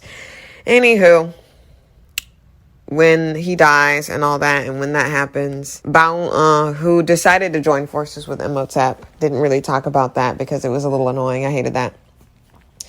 Literally, he takes all the gold he can and brings it outside on the horses and stuff. He straight up triggers the whole place to start falling because he has so much gold. His greed is the reason why the thing started falling, because everybody was fine. Nobody was gonna die until old dude put all that treasure on the lever that freaking sinks the place. And Evie was upset because she didn't want to leave the book or leave anything behind, and they couldn't really do much because they had to leave. But Bao stay in there because he wanted all the gold, and they are leaving all of the gold behind. That's all the gold that they put down there. Jonathan's looking around trying to grab something, but it's like everything's sinking into the sand. The three escape with barely any time to get through. Well, O'Connell did try to save Bao, but he was just too late because he was going back in. He went back in because he's like, at least I'll be not crushed to death. So he went back into the treasure room, and there were those bugs. So he basically got ate alive. And Evie said that they eat slowly. So basically he died in there. It's terrible.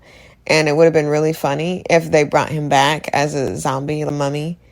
Like one of the mummies that come back. The whole thing about these bugs are they don't like fire. So as long as there's fire, then you don't have to worry about anything. But old dude is in a place that is running out of oxygen very quickly. So he was either going to die of starvation, of deprivation of oxygen, or ate up by them beetles. There's them beetles everywhere. And he's been really evil and mean. And he served the Dark Lord, basically. He served old dude. So it's really terrible that he dies that way, but it's it is what it is, whatever.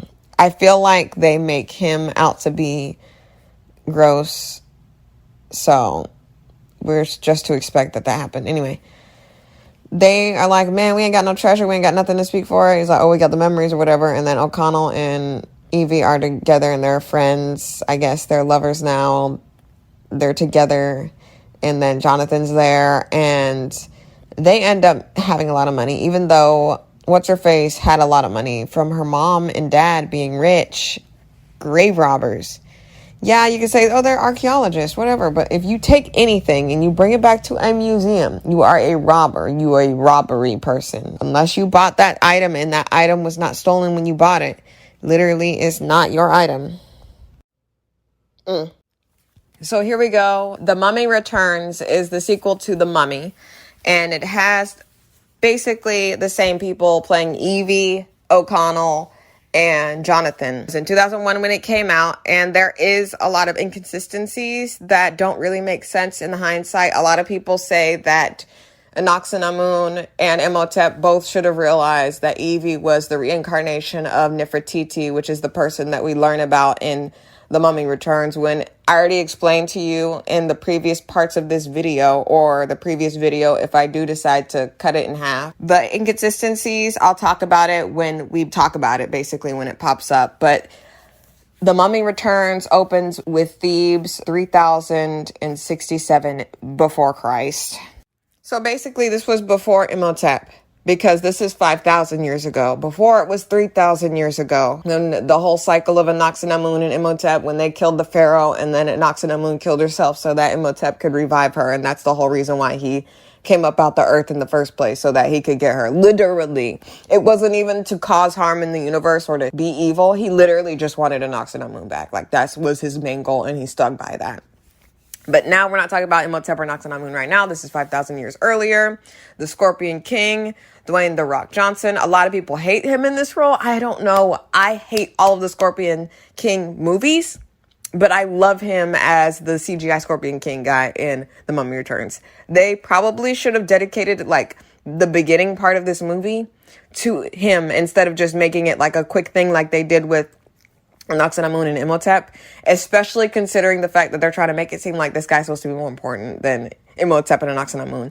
They really push back even the main characters to try to make this dude seem like he's more important. And if this guy was like of anything of any value, I feel like they shouldn't have even talked about the Scorpion King. Like, this whole part of this movie kind of dumbs it down and brings it down. If this just so happened to be like basically the return, everything except the Scorpion King stuff would have been fantastic, in my opinion. You will notice in this movie that there are a lot more ethnically accurate people who you would find in actual Egypt. Before, they just got a bunch of dirty people, and then they were like, yeah, these are Egyptians and stuff.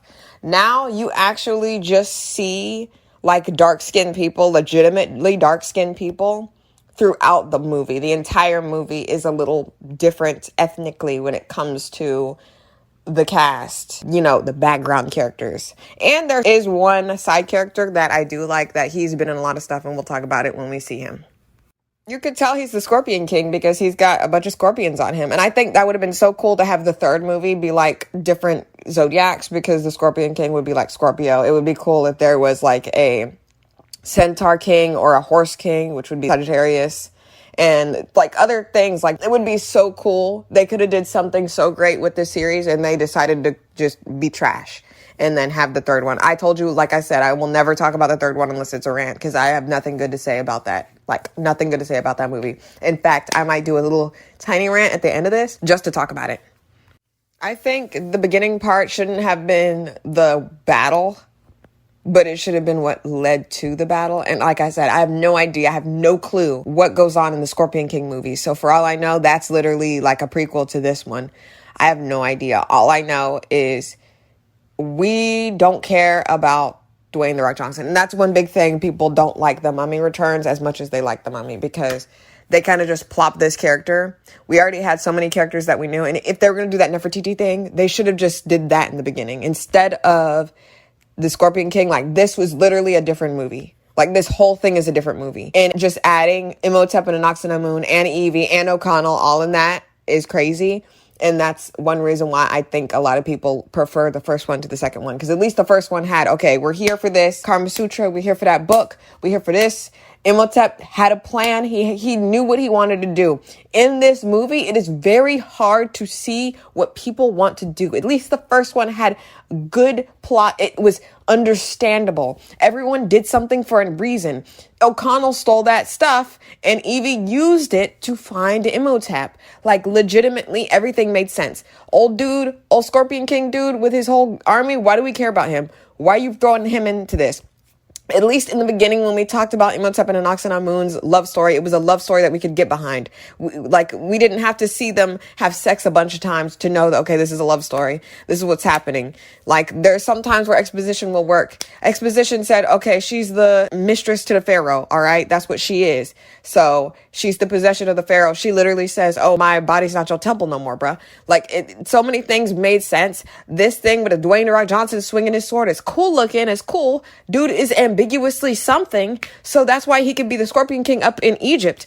But you know what? It's crazy how, like, we're sitting up in Thebes talking about this dude. Like, we do not care about this dude. Like, who is he? What is he doing? They should have started this where Evie has her background thing where she goes back in time and remembers stuff. That's what should have been the beginning of this movie, in my opinion. In my opinion.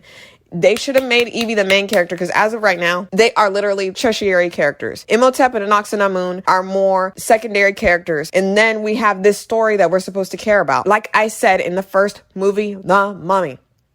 We see Imhotep and Anck-se-Namun have that whole situation in the beginning, and that's what the beginning is dedicated to. And then we see what happens in now times.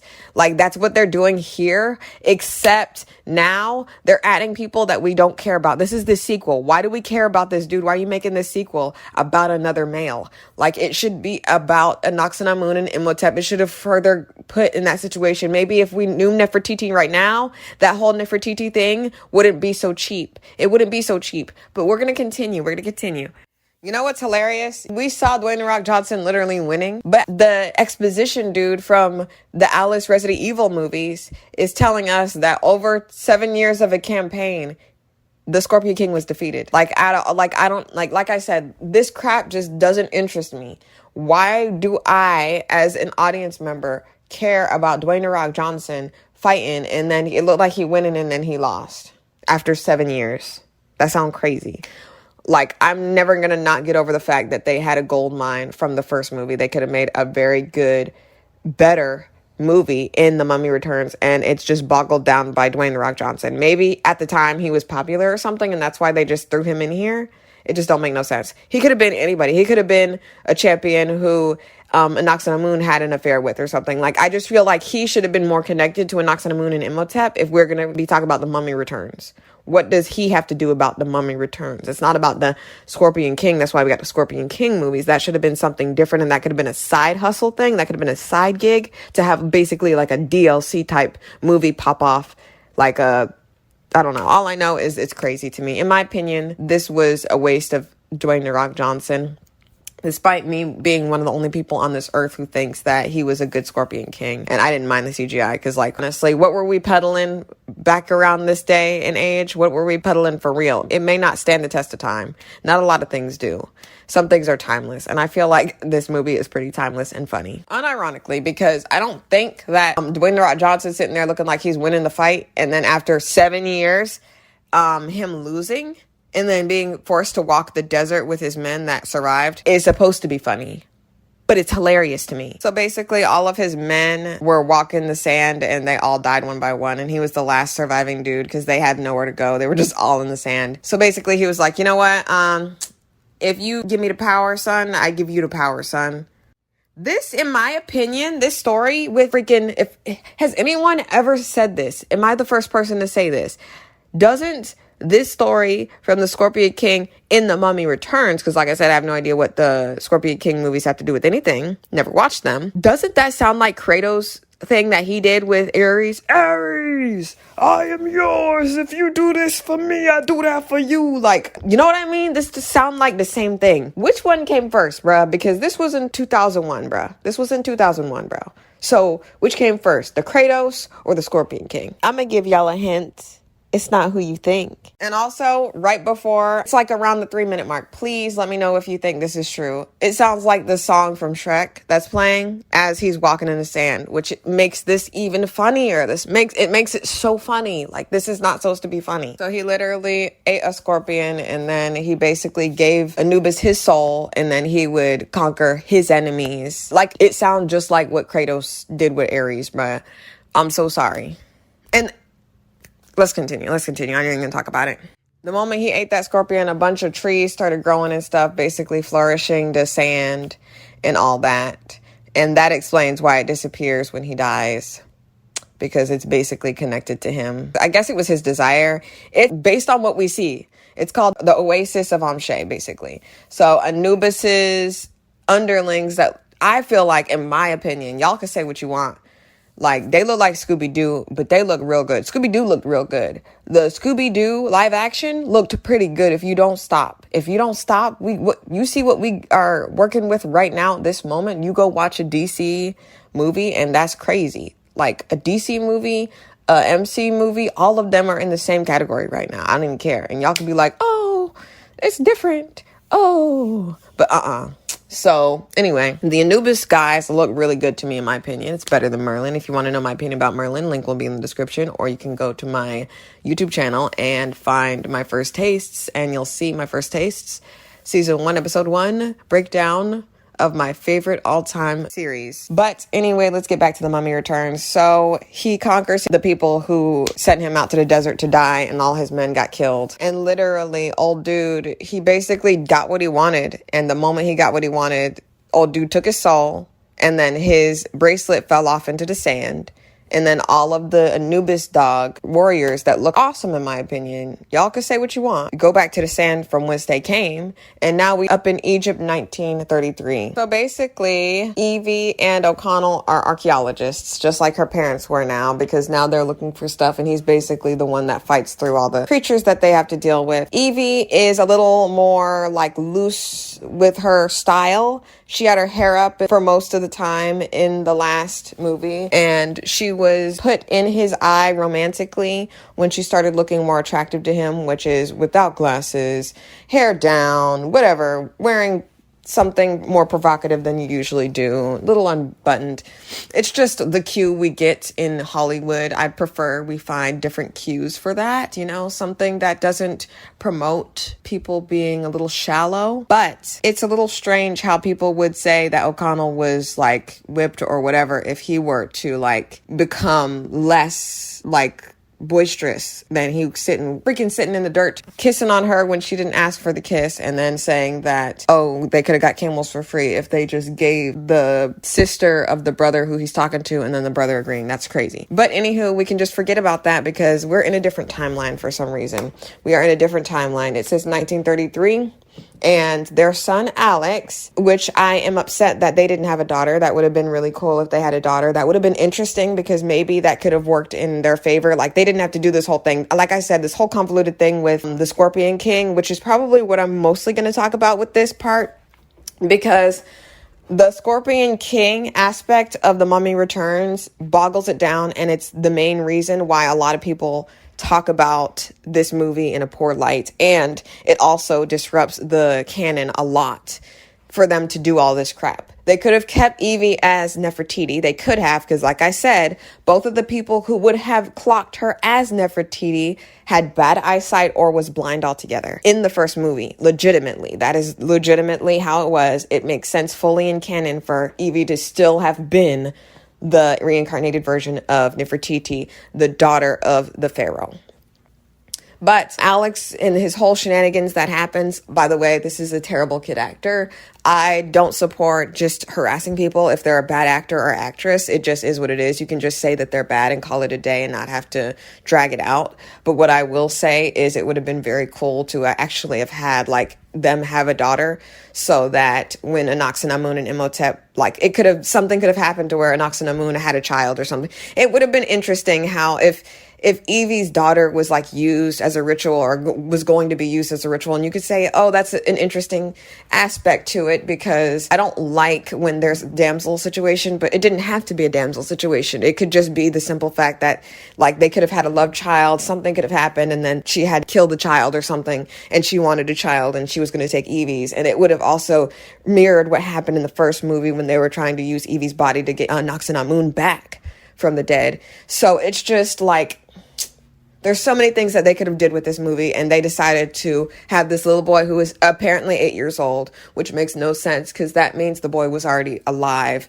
and well before Evie and O'Connell met. That's why I said there's a lot of things that are just ruined by all the problems that I would say are a part of this situation that is The Mummy Returns. One being Alex's introduction at all, for them to have a son at all. And two, for the Scorpion King to basically be the focal point of the movie rather than Imhotep and Anck-su-namun, or even Evie and O'Connell. So now they're lovey-dovey. After, like I said, there was a rape joke that both O'Connell and Jonathan participated in and never apologized. It was never a thing because she didn't hear it, or she ignored it because she did a lot of ignoring things because she thought he looked good. So as we start in 1933, you have O'Connell and Evie. They're looking for stuff like usual. The son is somewhere while the parents are together looking at stuff. Over the course of the movie, Evie starts having visions, and they get clearer and clearer over time. It's because, and this is something that she just comes up with on her own, and it's very funny because, like I said, this is a very funny movie, and the other one was funny and slapstick, but there were some moments where you took it seriously, like legitimately, but it's super silly in places that I feel like they didn't want it to be silly. Like her being like, you know what? You know what the answer is to all this? I am the reincarnated version of this person, and that's why I'm seeing this. Like, it makes perfect sense. Like it's just funny. They even make it seem like that's crazy, but whatever. We're gonna keep it going because it's seen worse. But their son, Alex, Indiana Jones looking boy, is messing around with these grave robber people. There's always 3 bumbling bums, and there's like a serious one, there's like a jokey one, and then there's like a short, fat, mean one. And I don't know their names. I don't recall them ever having names, but I am going to talk about someone whose name I didn't know until I legitimately saw it, because apparently it was said, and I'm going to let you know who that is when they become somebody important in the story. So basically, the little boy is very annoying. He messes with those 3 guys until they actually see him. They're trying to kill him legitimately.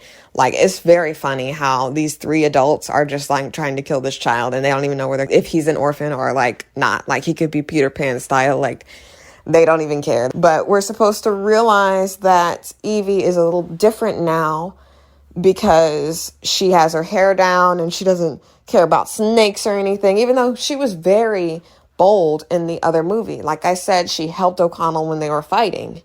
Even if she wasn't shooting a gun, I feel like women shouldn't have to shoot guns to see potential value in them being on screen, because they're either providing nothing and people are talking about how nothing of a burger they are, or they are providing the obstacles. And I don't like when the girls are providing the obstacles. And I also don't like when the girl is providing but everything and she gets no recognition for it.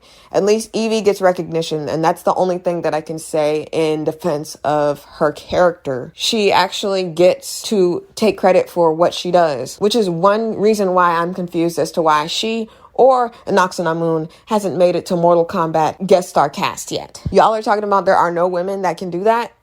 Legitimately, both of those people could be in, like I said before, Anck-su-namun and Imhotep should be in Mortal Kombat. I don't know what you're playing on. You acting like they didn't fight. They both fist fought. 2 people. They can do fighting like in Mortal Kombat, and they also have magic, and they also have things that they've done before.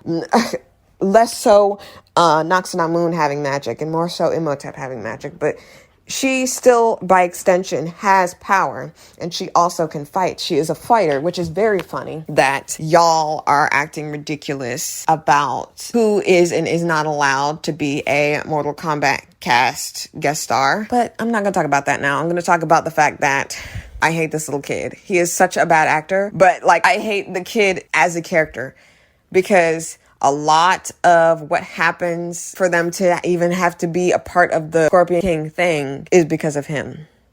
And it muddies the water for Imhotep's reasons for doing everything as well.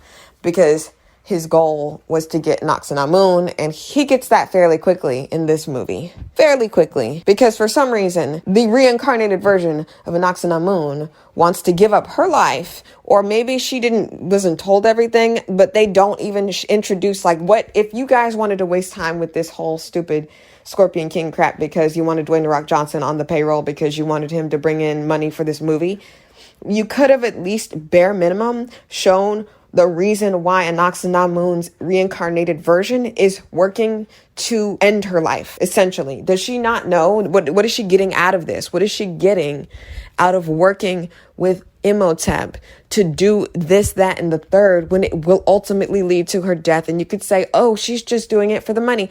We can only make that inference because we have nothing to go on. We just know simply that she is there. We know simply that she is just chilling, and we know that she kisses old dude. Like, she doesn't, like, it'd be one thing if we saw Anaxinamun do the same thing that Evie did, like her reincarnated version was having visions, but we don't get that because women barely get anything. Like I said, I can barely accept Evie as a character because they at least give her enough for her to actually stand on her own. She is not a nothing burger. She is a something burger. She is one of the few female characters that get to be a something burger without being called a Mary Sue. Because she does have certain aspects to her character that I'm like, okay, whatever. Just like the whole getting with someone who made a rape joke about you. But she didn't hear it, so I guess that doesn't count. Or the time that he kissed you all nasty with dirty mouth and you said nothing just because reasons. Anywho, what I will say is it was a missed opportunity to have Evie and Anaxinamun both. And you could say, oh, that's just adding too much. You already said there was too much to this movie. And like I said, if it was a better movie, it would simply not have the Scorpion King in it. What is the point of having the Scorpion King here? It's because you guys didn't want to do a rehash of the old movie, but you kind of did because Anaxinamun and Imhotep doing the same thing. Except they're also adding a special boss that they're both going to go deal with, except no, you're going to show us that Anaxinamun and Nefertiti both knew how to fight. And they were not only people who knew how to fight, but they were protectors of some kind. You can't be a protector and you don't know how to fight and you're just a bum. And they also downgrade Anaxinamun's power because guess what? Long story short, the real Anaxinamun is fist fighting Jonathan and being at equal level with Jonathan. Now that don't make no sense. If she is the protector of the pharaoh, if she's the protector of the pharaoh and we're going to break the canon of your movie, instead of her being the mistress, which, okay, she can be a lot of things. That's fine. I'm 1000%. Women having jobs, that's great, right? Right? The problem I have with that is the simple fact that she is sitting there fist fighting with Jonathan, playing games with him when this is life or death. Why isn't she stabbing this man?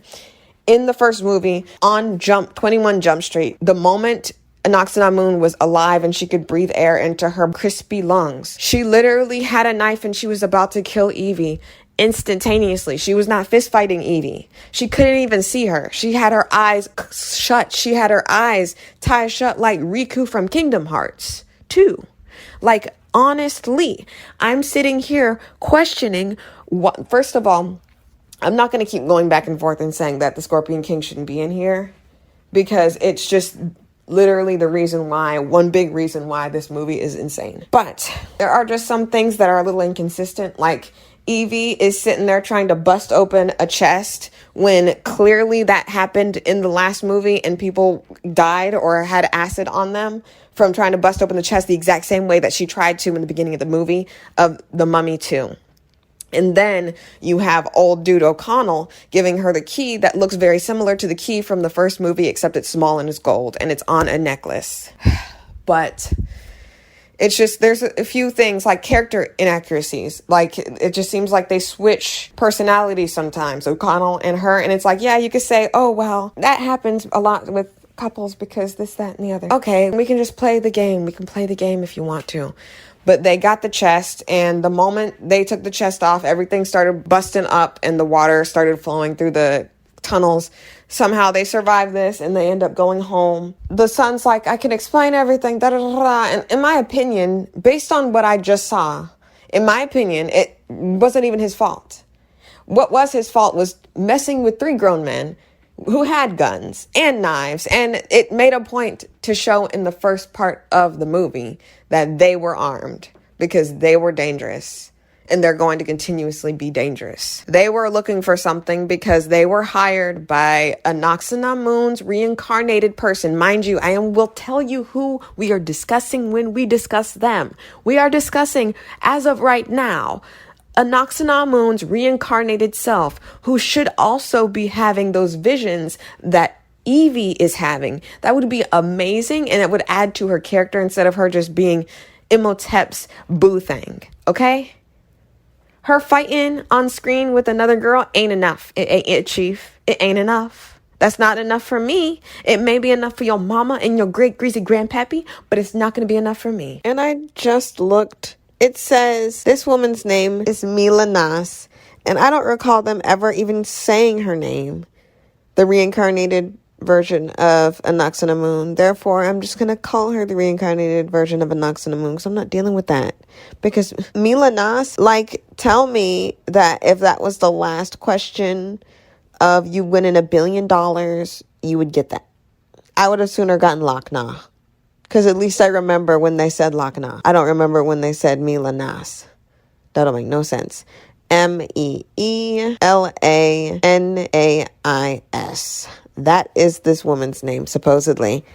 So here we go. This black man in the next scene that we're going to be discussing was in Monk before. And if you guys know about Monk, you know that I did a First Taste Season 1, Episode 1 breakdown of Monk. If you'd like to know my opinion about that TV show, please check my channel under my First Taste videos. This dude, his name is Lakna. Ain't no way in this universe that you could ask any person who has ever watched this movie, who says they like this movie, who could tell you what this man's name is. Because it is said so few times that I only know that his name is Lakna because they have to do the translation of what they are saying in Egyptian, perhaps, because I am not someone who knows that language, so I don't know if it's true or not. It could be gibberish for all I know. Like King of the Hill, they were not speaking Laotian. It was gibberish. Like, the Anglo-Saxons do not care. So anywho, they have both the Book of the Dead and the Book of the Living, the book from the previous movie. Lakna and Anaxinamun's reincarnated self have the Book of the Dead and the Book of Living because they are looking for Imhotep after 7 years. And technically it's 8. But what I'm saying, the reason why it makes sense for it to be 7 is because there's a lot of 7s in this movie. And it would literally fix everything. It would almost everything. Like I said, there's a few things that aren't fixed just by doing the correct time frame from the last movie. But it's around 6 or 7 years or something. But I feel like if they just said 7, if they just kept everything to 7, it would have made more sense. It would have made a lot more sense because the little boy's 8. And that means either she had the child before, which is fine. That's fine. He could have adopted him. She never talked about him. She never said anything about a child. And it just doesn't make sense canon-wise. And like I said, it would have been better and it would have been cooler had she had a daughter. Because this movie it's crazy. They could have had Anaxinamun be a character, but instead she's literally just meat so that another being can go inside of her body. And then that meat be these hoes are for the street style when she ultimately leaves the dude who literally dedicated the entire first movie and as long as he lived in this movie, aside from the ending part where, like I said, Imhotep just does 180 on his character and Evie and everyone's different. And I will explain what I mean at the end, but she's just meat. Anaxinamun is just meat. And if you just added just literally 5 minutes to this long goddamn movie that's already long, 5 more minutes ain't gonna do nothing else but make the movie better. You could have shown the reason why she was here because it literally, nothing that you can come up with makes sense as to why Anaxinamun's reincarnated version would want to help these people at all.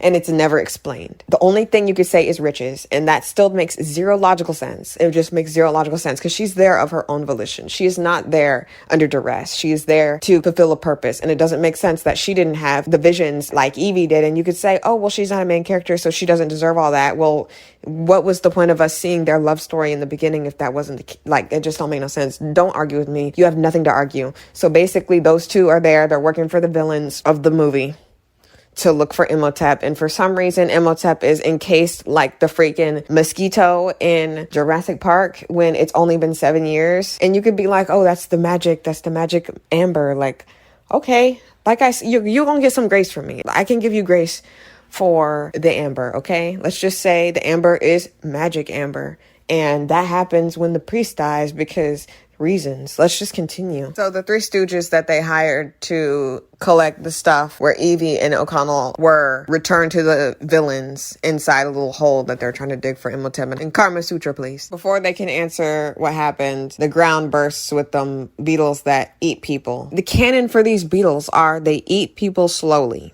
Right? It's just very interesting. They just brought this back just because it's like a callback, because they are like chewing up through people really fast now. Like all of a sudden now it's not very slowly, like Evie said. But they're prepared this time. They got flamethrowers. They like, nah, we gonna continue this dig.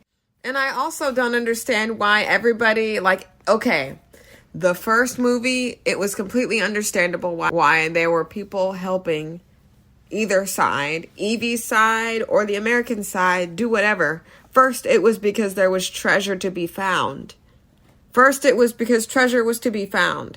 People expected to get paid at the end of this, yes. But what is the incentive of everyone bringing back a dude that could bring plagues to people? Like, that don't make no sense. Like, why is there a cult of Imhotep? Unless, is that the cult of Anaxinamun? Like, why are they, like, why? They don't even explain, like, and this would all make sense if they just explained why Anaxinamun was there. Because they could have just said, well, Anaxinamun is from a rich family. It's interesting because Evie comes from a rich family. And it would just be like, it'd just be interesting. But no, you can't have women that are interesting. It's just not possible. They have to be meat. Anaxinamun had to be meat and had to have no personality aside from being the boo thing of Imhotep. Now let's continue. They got him up out the ground. The amber looking juicy. For some reason, it's like crazy how it looked. It looked like this is the first time they found him. This is literally like several years after the first movie. Like several years after he was in the ground already. Like what?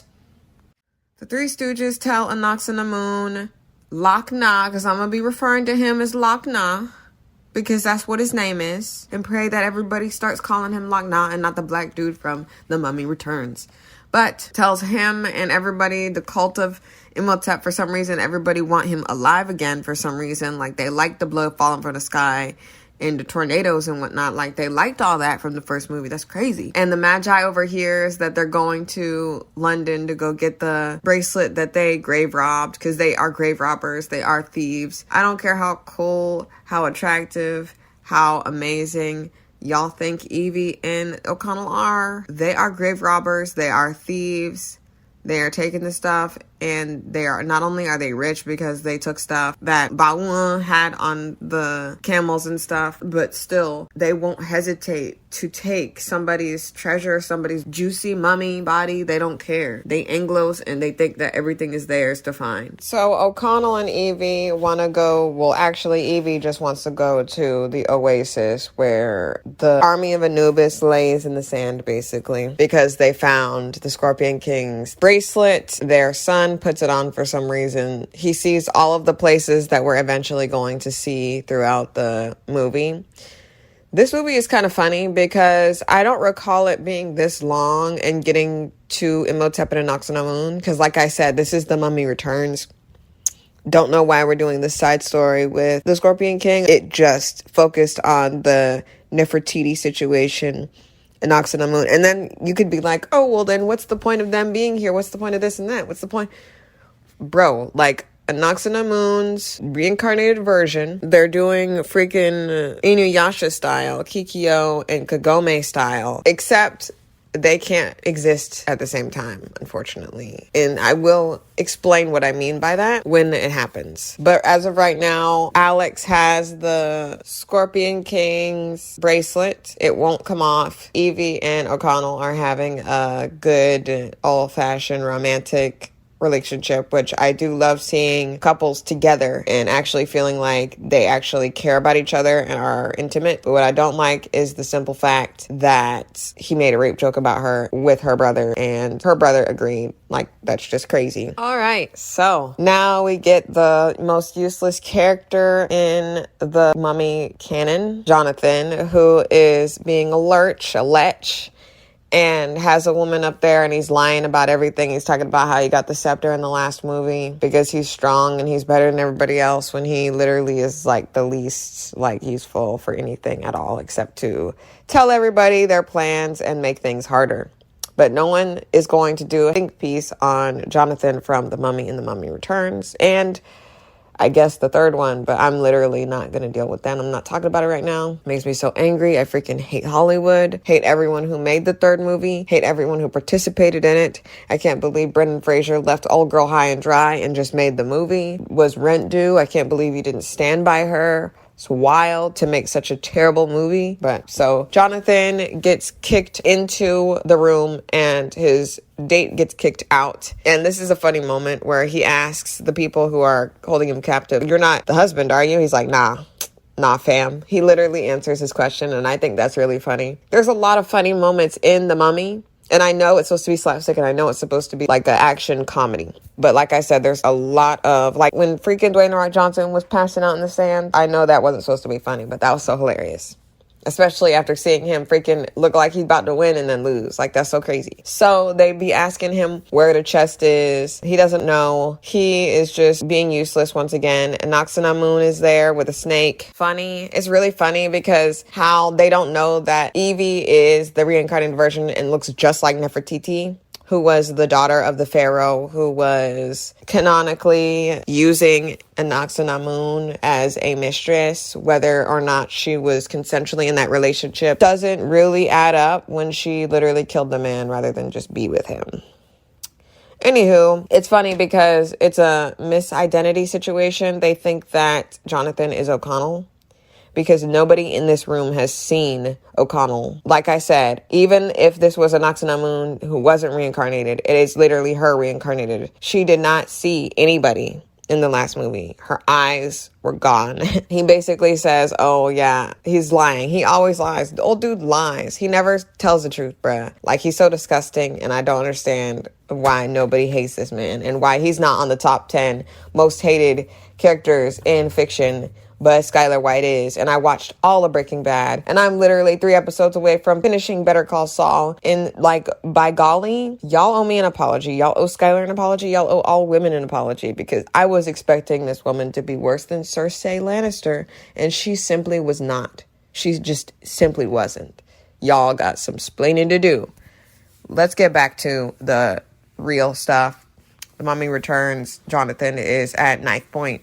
Anaxanamun has a snake. They're trying to figure out what's going on. They come in there, and then she threw the snake. Like, that's so funny. But what I hate is ridiculous. Like I said, he'd be telling all the stuff. Like, under the minimalistic amount of pressure, he told everything. Like, he told where it was. He told the combination. And he was upset that she didn't let him go because she was going to kill him, even though she got what she wanted from him. And he was like, that's not a part of the deal. But literally, O'Connell comes in. And this is what happens.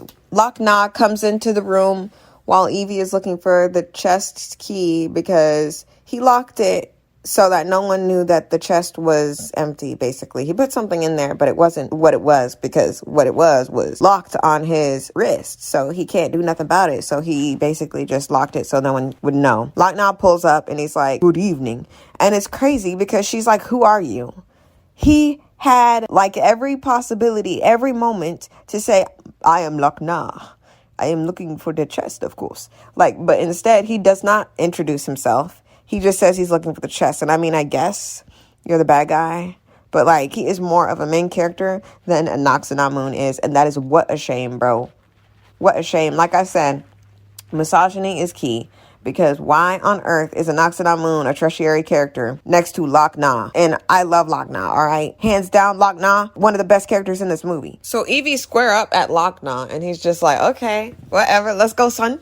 And I would have loved to see them fight.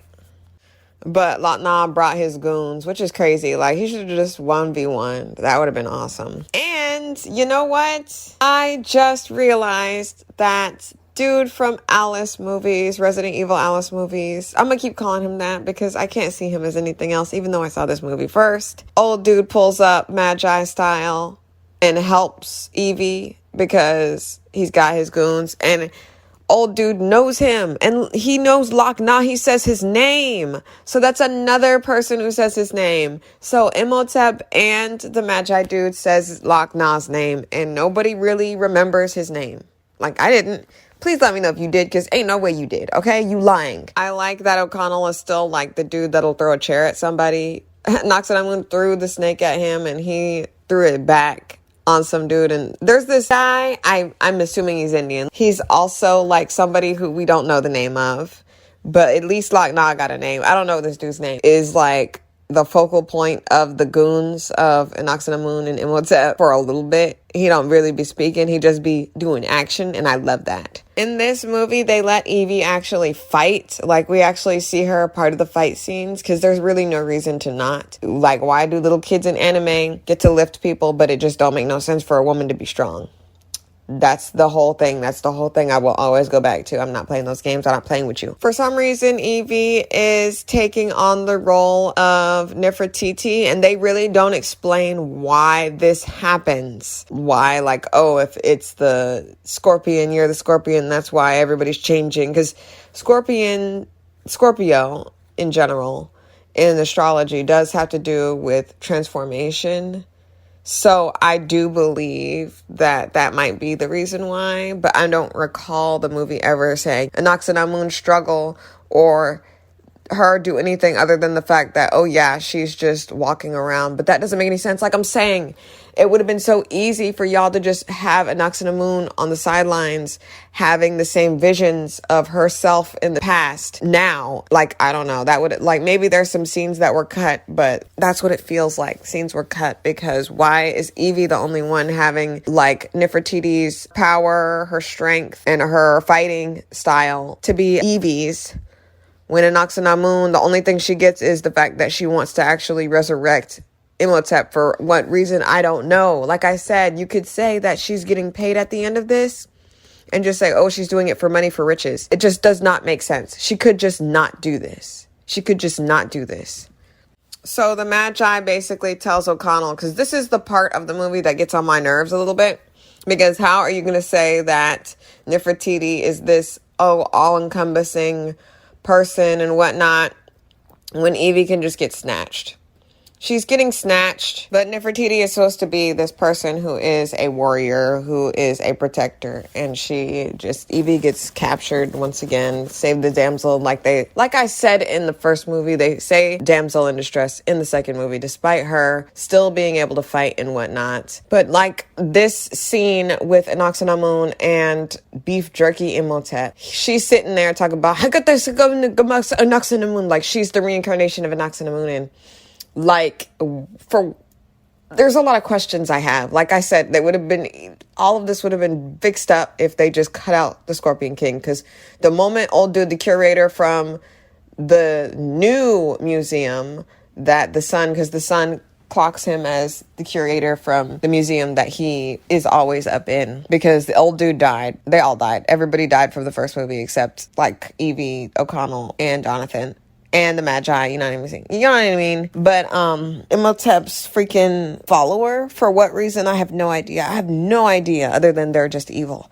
Like, there's no, like, okay, the first movie had Imhotep wanting to revive his lover and, like, I guess rule the world, I guess. Like, let's just say he would rule the world because he was doing the plagues, you know what I'm saying? So, in this movie, they already have Inoxanamun's reincarnated body. Why do they need Evie?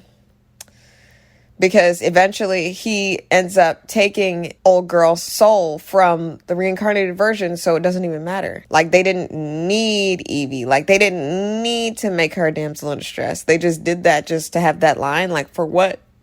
It don't make no sense. Like, this is so contradictory. You can't have the girl be strong and powerful and be able to fight men and then get captured for nothing, for no reason. Like, they don't need her. She's literally just here so that O'Connell can come and see that freaking Imhotep is alive. They literally have him interchange and intertwine with this whole situation just cause. Just cause. When the easiest thing for them to have done would be to have, I guess, his followers revive him, because that's the only way he would ever come back. Having Patricia, I love Patricia. She was on The Apprentice. Don't think she won, but I loved her on The Apprentice. She was like, I'm better known for playing Inoxanamun. Like, girl, I ain't never seen you in nothing else. Like, but she is so iconic that if you see her face, you see Imhotep and Inoxanamun, you know who these people are from this one movie. That's so iconic. Imagine only being known for one movie and you were so iconic in that way. Like, it's not an insult. It is literally like, wow, you didn't have to do 10 billion movies like Tom Hanks to be known for anything. And I'm not throwing shade at Tom Hanks, but I am throwing shade at Tom Hanks because I can't believe you literally were a part of the process that made Chet Hanks. You can't be talking about, oh, I don't support what he does. You raised him. What happened? What went wrong? Anyway, I'm going to continue. So they could have just had him trying to revive. And then Patricia and Oxanamun freaking just have the visions like Evie's having. And for them to come in contact with each other, they could have been looking for the same artifact. They could have been in the same situation doing something that needs something. You know what I mean? The Book of the Life and Book of Death. How did they get those things? Because everything was lost when everything went into the sand.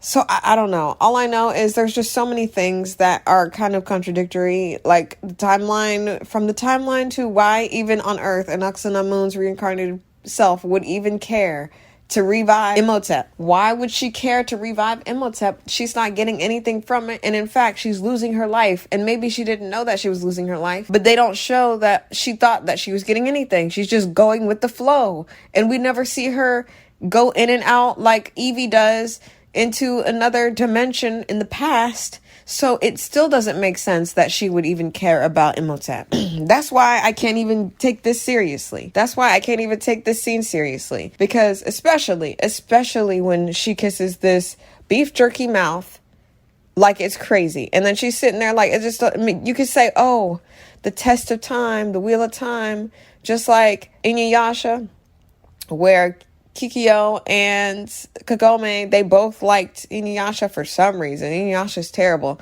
And you could be like, oh, eventually he gets better and whatnot. It's crazy how girls just gotta sit and wait for guys to get better. And you'd be like, oh, that's the hero's journey. Da da da da. That's what a story is.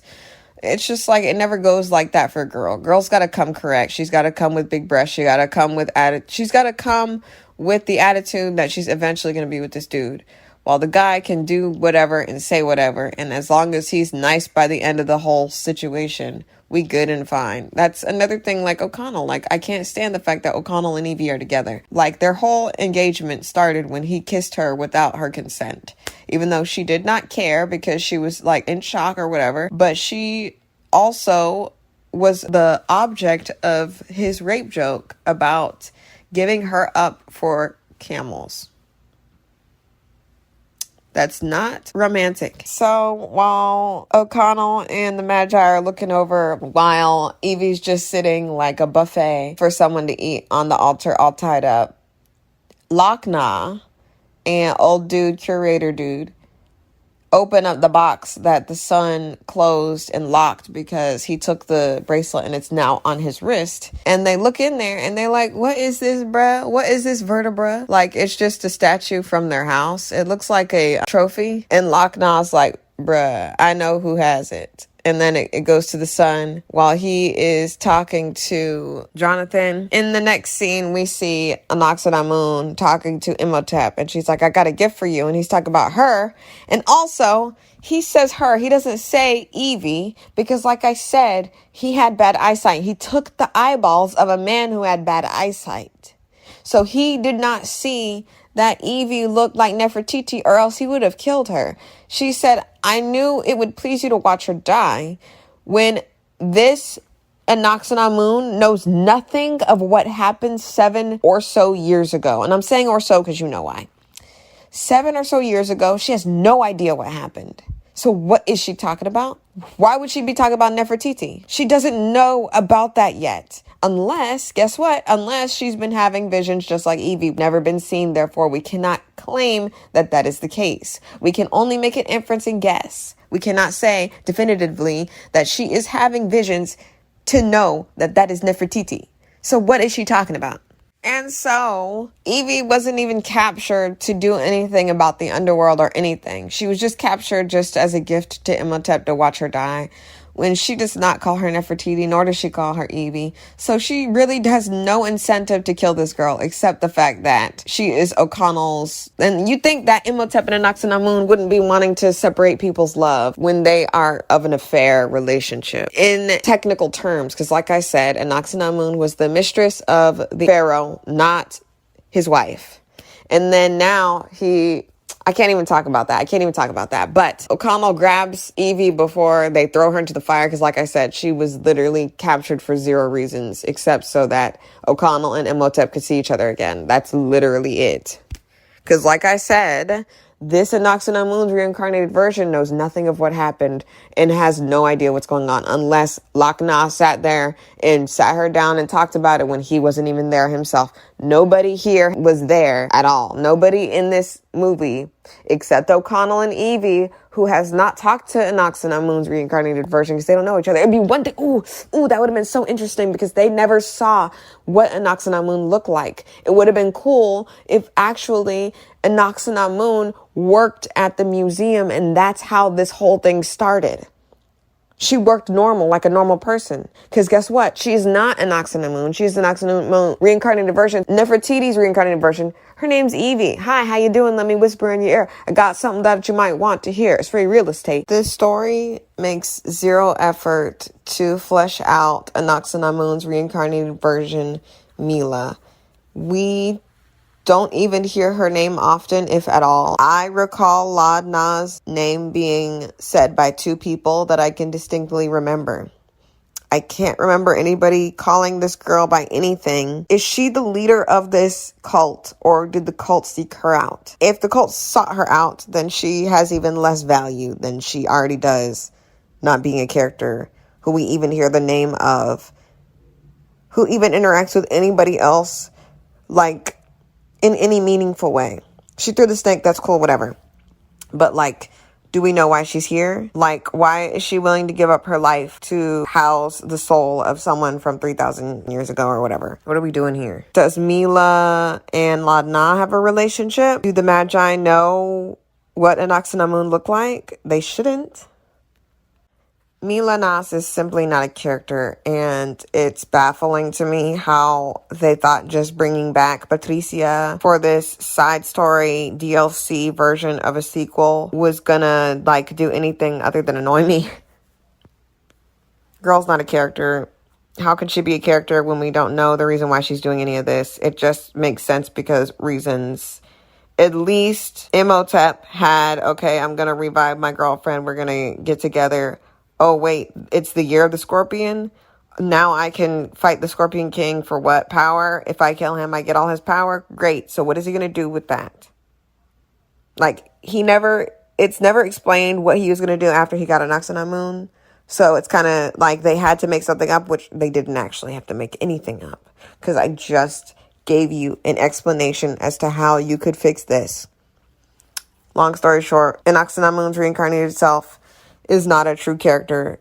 She's more of a prop than anything. Don't be arguing with me. I ain't playing with you.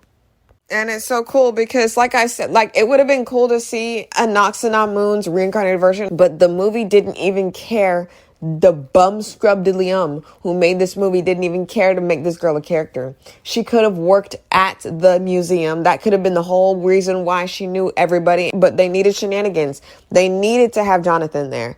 What was the point of having Jonathan there? He literally serves zero purpose, and he actually makes me angry in this movie more than he makes me angry in the other movie. At least him doing stuff moved the plot along. The Americans knew where they were going because Jonathan's a blabbermouth, and it makes sense for his character. It's not like he's quiet, shut up mouth until that happened. That was consistent with his character. In this movie, he serves almost negative purpose, except to go against what's going on. Because, like I said, at the end of this movie, he fist fights Inoxanamun for real. The real Inoxanamun. The real Inoxanamun has been changed and altered to be a warrior, and that is 1,000,000,000% fine. But what is not 1,000,000,000% fine is her going toe-to-toe with Jonathan, a loser scrub diddly that's always drunk, that was originally a drunkard, brought into this situation as somebody that to not be trusted to, like, be a slime ball and even be a pickpocket. That was his whole thing. That was the whole thing, that he pickpocketed O'Connell and then he pickpocketed Imhotep. Like, he literally, that was his whole thing. He serves negative purpose here because he disregards the real Inoxanamun's combat experience. Why is she not killing this male? Why did she not kill him? Should have been dead. Like I said, don't even include him in this movie. Like, this movie makes me so mad because it could have been so good, and it is so funny in those instances, like when those dudes were screaming and he screamed back at him. He's like, oh my gosh, not today, son. The freaking bus scene. The bus scene is hilarious. Watching the burnt biscuit bit bottom beans of Imhotep being a Baconator beef jerky salad walking around beef jerky style is so funny to me. You don't understand how funny it is. There are some moments with Loch Na in Anaxinamun's reincarnated self, because she is not quite yet Anaxinamun yet, to where I thought that they had a relationship, and they don't have to have a sexual relationship. It could have been platonic. It could have been a close relationship that would have actually given this girl some character and value. It's wild that Loch Na has more of a character than the girl who was in the first movie, barely, because she was also straight up a mummified mummy with her eyes all wrapped up. That's why she didn't see Nefertiti. She was just fighting for her life because she just came up out the ground in the underworld. That's the only reason why she was fighting on sight. And that's fantastic. And also, guess what? She was a fighter, so it kind of makes sense. Because you guys just so happen to say Nefertiti and Anaxinamun were fighters. And that's 1,000,000,000% fine. But don't disregard their strength by putting them against these Anglo-Saxons and then them losing. Just lost, both of them. Don't make no sense, not a lick of sense. Only time I thought it was really cool was when they were fighting each other. And I think that one was cool because the same issue I have with Jujutsu Kaisen, just because the women on Jujutsu Kaisen aren't over-sexualized doesn't mean that they have the best written women. I think it's crazy how the bar is so low, H double hockey stick lower than that, lower than the Earth's core. We have to just accept things just when women are not sexualized. Like, no substance, no value, no screen time, no, like, literally you've got people making, like, those stupid cam things with the music with that girl in the quote-unquote big three that smokes when she's only gotten like 3 lines to say in the whole entire anime. Like, it's crazy. And I'm not arguing with people who like Jujutsu Kaisen. I like Jujutsu Kaisen too. I also like Attack on Titan, but both of those animes have terrible issues that y'all love to just jump over real quick. Like, I'm not even going to talk about Gabi and how y'all hate Gabi just because she's a girl and be like, oh, well, we like what's her face? And I'm not arguing with you. Anyway, I'm going to go really fast. Like, we're going to go really, really, really, really fast with this one because I'm kind of done for the most part. I'm just going to like go through the little things here and there. So eventually Imhotep no longer looks like beef jerky, and he actually makes Anaxinamun's reincarnated girl version kill herself, and then she come back as real Anaxinamun. Like, they are together again. That happens. They're sitting there cool. All that happens after when those 3 Stooges guys open the chest that they opened in the last movie with those 3 American guys who opened it, and he took his eyes and all that. But now he's just sucking the life out of people. He's just sucking their soul. He's sucking it down. And instead of actually just like taking what he needs from them, he's just killing them. Like, that's just how it works now. Like, there's a lot of inconsistencies, and it wouldn't even be that big of a deal if they didn't add this stupid thing where their whole ultimate goal is to have, like, why did Imhotep even revive Anaxinamun?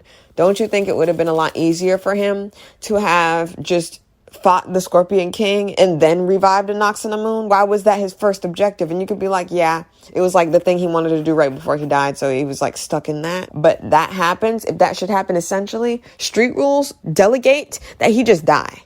Because the moment you do something that you were going to do before you died, or the thing that was on your mind before you died and you do it, you should just turn to dust. But that's just street rules. I'm not going to hold that against this movie, but what I am going to hold against it is the fact that basically shenanigans go on. They take O'Connell and Evie's son, and 1/3 of the movie is dedicated to them going from place to place from a train, and then they use this dirigible thing with a black dude who knows O'Connell from years ago. And they also throw in that O'Connell is Magi, and he's got this tattoo that he never had in the first movie. He did not have it. And I don't know when he got that, because they said, oh, that was when I was in Cairo, which means it would have had to have been when he went before, or they went between now and then. Regardless, he doesn't really exactly say when he went to Cairo. He just knows that's what happened. That's what they put on him. And he's like, oh, that is the mark of the person, the warrior, but the protector. And then it's like, it's crazy because they kind of say that both of them are the same thing, but different things. So they say Evie is the protector of the Scorpion King's wristband thing, which is on her son. So it's like ironic or whatever, you know. And O'Connell is the protector of her, but he was not in the past. So like that don't make no sense. Like that's why I said it would have been a better story had the reincarnated version. She worked at the museum or something, or she was like, oh, I'm so excited. And they're like together, because Evie never saw Anoxinamun's face. So even if she met this girl, she would have never known her. And then both of them could have been having these things because they could have been attracted to each other physically, for real and unreal in reality. And then all of a sudden they start remembering their past together. They go through it together. Like take old dude out, take her brother out entirely, make their son a daughter, and then have Anoxinamun had to have had a child while she was with Imhotep, and she having to drown it in the river or something crazy because she was either going to get killed by the pharaoh or Imhotep was going to get killed, and she didn't know that she could come back to life. Like they made this plan. Like it would have been cool to actually been around this plan, because they keep going back to the moment where Imhotep and Anoxinamun killed the pharaoh. And that's what this movie is basically encompassing. Nefertiti is the daughter of the pharaoh, and she saw her father get killed. For some reason, they were doing this on she was on a balcony, and she told the pharaoh people, oh my goodness, your pharaoh needs you. And that's why the guards were in there. And that's why their whole plan went crazy, because they didn't know that she was watching. And it's not clear if they know that she told, but it seems like they have a vendetta against her, and that's why they wanted her to be burned. But like I said, the reincarnated version of Anoxinamun doesn't know Evie, nor does she know Nefertiti at this point, at this moment. Because at the end of the movie, spoiler, doiler, boiler, Nefertiti comes back in Evie's body. They use the Book of the Dead or the Book of Life, whichever one does whatever. And they brought back Evie, because guess what? The real Anoxinamun kills her dead. The real one. R.I.P. to a real one as well. But she kills her dead, and she just leaves. And also I told you, the little boy is not a good actor. So sorry. I'm so sorry. I love Loch Nah. He's the best actor in this movie. I'm not going to say nothing else about that. Anywho, no, I'm going to take that back. Everybody took their role seriously, but little boy, in my opinion. But like I said, I'm not gonna hold that against him. He's just a child. He's just a child. Okay. Anywho, old girl gets killed. So the son and the brother, who does not have to be here, literally ruins the movie. Like the brother of Evie does not have to be here. He literally provides less than nothing. At least in the other movie, he actually had a reason to do stuff. He actually had a reason to be there. If not for him, they couldn't have pickpocketed this, couldn't have pickpocketed that, wouldn't have moved the plot along. He's literally not moving diddly along, and everything he does in this movie could have been done by somebody else. They bring Evie back, but they don't. And it is confirmed. It is confirmed that is Nefertiti they brought back. They brought back the wrong soul. They brought back the wrong soul. They gave up Evie's soul. She's no longer on this earth. She's in the underworld, in the underrealms, scared. Nefertiti is in her body. And that was the whole point of this movie. She was trying to come back. Because when she told on Imhotep and Anoxinamun, she fell from the place where she was. And she dies, apparently. That's what I am to gather based on what happened. Because after she falls, I don't recall her ever having any more visions.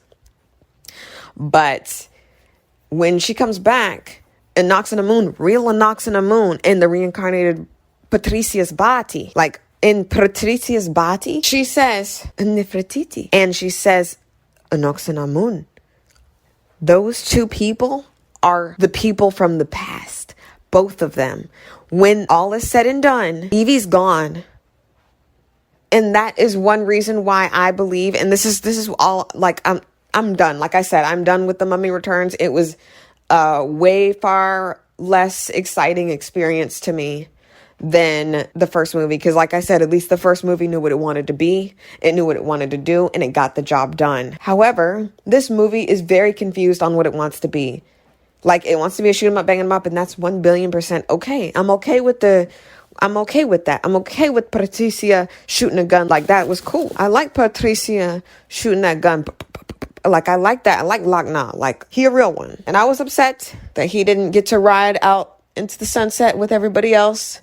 But I didn't expect anything less, because that's what happened in the last movie. And they just wanted to suck the teat from this whole franchise. In The Mummy 3, Curse of the Emperor or Revenge of the Emperor or something about whatever. I don't care, because I don't care. I don't, and I'm upset that I don't care, because it's another culture, and I love that they tried to do that. What I did like was the fact that it was in a different place. Again, y'all are grave robbing, so it's like, why are we, like, that's why I thought The Mummy Returns was going to be a good one, because it was mostly for the villains to do something. Like, we spend a lot of time with the villains. Like, we spend a lot more time with the villains than usual, and that's why some people think this movie is more like Imhotep and Inox and the Moon's movie rather than Evie and O'Connell's movie, despite it being their movie, basically. In the third movie, they replaced the mom, and according to online, it says that the actress who played Evie in The Mummy and The Mummy Returns did not want to come back for the third movie because she had a newly birthed son that she didn't want to be distant from. And I say to that, the movie wasn't good enough to continue as planned. They should have just waited until she was ready, if that's the case. If it wasn't just they were shafting her out of a paycheck. More likely, the fact that women are always lowballed when it comes to pay. Like, in reality, I've literally seen it before my eyes.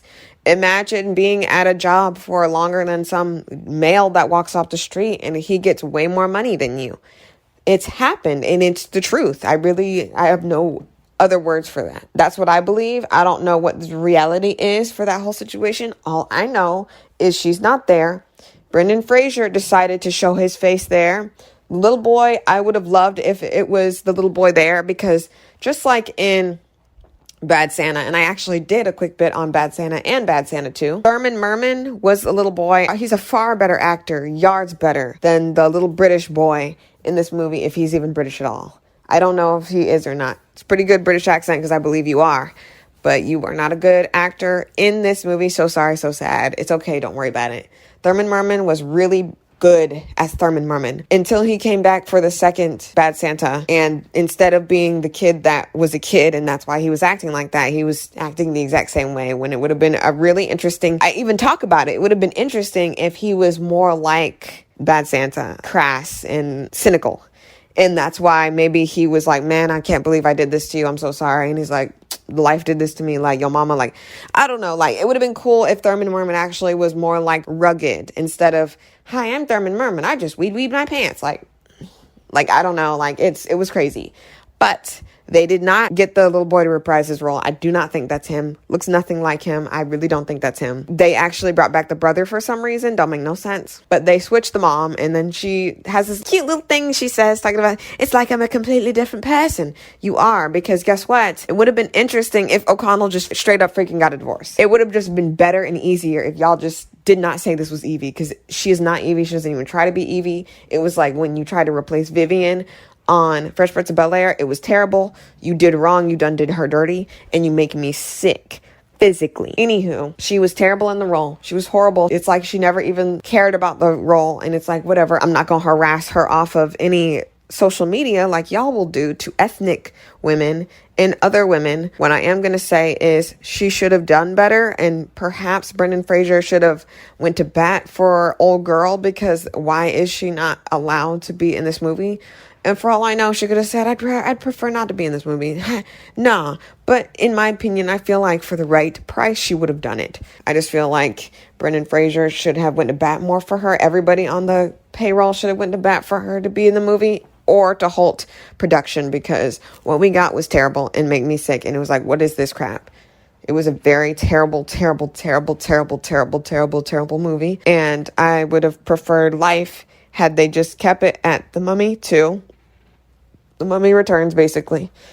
And called it a good goddamn day, because what is that? But I'm done, basically. We are at the end of the Mummy Returns quick bit. If you made it here, congratulations. It's been a long one. I know I'm going to have to cut this up like sauce meat. I don't know how. If you want to know more about the third movie, I could do a rant. I'd prefer to do a rant because it's just so disgusting. It makes me sick. I would have to rewatch it over again because I've only watched it like twice in my life, because it was so bad. And like I said, The Mummy Returns was a pretty bad movie. It was just a pretty terrible movie overall. And I already explained to you how I would make it better.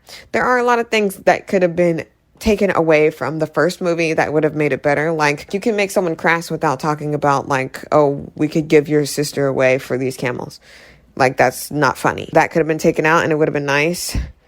But the second movie is just not even offensive. It's just incorrect. Like, there was no reason to have the Scorpion King. They just wanted Dwayne The Rock Johnson on the payroll so that more people would see the movie, I guess. And that's the one big old huge thing that everybody makes fun of this movie about. Like, Dwayne The Rock Johnson never talks about being the Scorpion King because everybody dogs him for being CGI and barely being there for the rest of it. After he wobbled and hobbled in the sand, which was very hilarious to me. And then you're going to have Noxanamun's reincarnated self. Like, Evie is Evie, and she is also the reincarnated version of Nefertiti, but she doesn't even get enough grace to actually get a occupation. Like, why is she here? Where'd she come from? How did they find her? Like, when was she born? Where was she 7 years ago? Like, did she tingle whenever her freaking soul came back from the dead or something? Like, it's just, there's a lot of questions that go into what they were thinking in The Mummy Returns. I just feel like, it gets a 5 out of 10. Unfortunately, I'm so sorry. The only reason why it gets a 5 is because I like the women having agency and being able to fight. And I like seeing Patricia. She's one of my favorite all-time actresses, even though I don't really recall her being in a lot of other things. I do remember Imhotep's actor being in Charmed, I think, if I'm not mistaken. He's in a few things. He's in TV shows. But if it wasn't Charmed, it was Buffy the Vampire Slayer, but I think it was Charmed. I don't think it was Buffy, but maybe it could have been Buffy. But I'm done. The first one, I would say, gets a 7 out of 10, and this one gets a 5 out of 10 because it's just like, honestly, I don't know if I'm going to cut these up into 2 different videos or if I'm just going to put it into one video. I do believe it's going to be one video, and I'm just going to call it a day. So subscribe if you like, share if you like if you like. What did you think about The Mummy? What did you think about The Mummy Returns? Which one's your favorite? Why? Let me know if you've seen Imhotep's actor anywhere other than The Mummy or The Mummy Returns. I would have appreciated it if they actually done more. Like, it's not enough to just have the women be able to fight. You actually have to give them some substance. Not you giving more substance to the loser who literally provides nothing to the plot, and then having Noxanamun's reincarnated girl just be a body with no reason to be doing any of this. She's just here. There is no reason for her to be doing this. And you could say, oh, she's doing it for money. We do not get a scene with that. And we didn't have to see that those scrummy guys were getting paid, but they talked about getting paid every other time because they know, like, that's the cue we get. We know that they're getting paid. We know that they want their pay. What is she here for? To suck the lips of beef jerky? I don't understand. And then die? No one told her that eventually she was going to get killed? Loch Na, does Loch Na not care about her? Like, why is Loch Na even here? And you could say, oh, he's a part of the freaking Imhotep fanboy club. You could say that, but it would have been interesting, like I said, to have Loch Na and Noxanamun's reincarnated self to actually be like either in a relationship or brother and sister or something, some sort of relationship that would make it to the reason why, for some reason, there are like 3 or 4 or 5 scenes of her and him in the same scene interacting like they know each other. It's like y'all cut something out. They're like, man, we can't have too much of this black man here. We can't have too much of this woman here. We got to show everybody else. Like, honestly, like, it was so wild. Like, y'all could have made this movie so good, and it's just patchouli putrid. It don't make no sense. I'm done.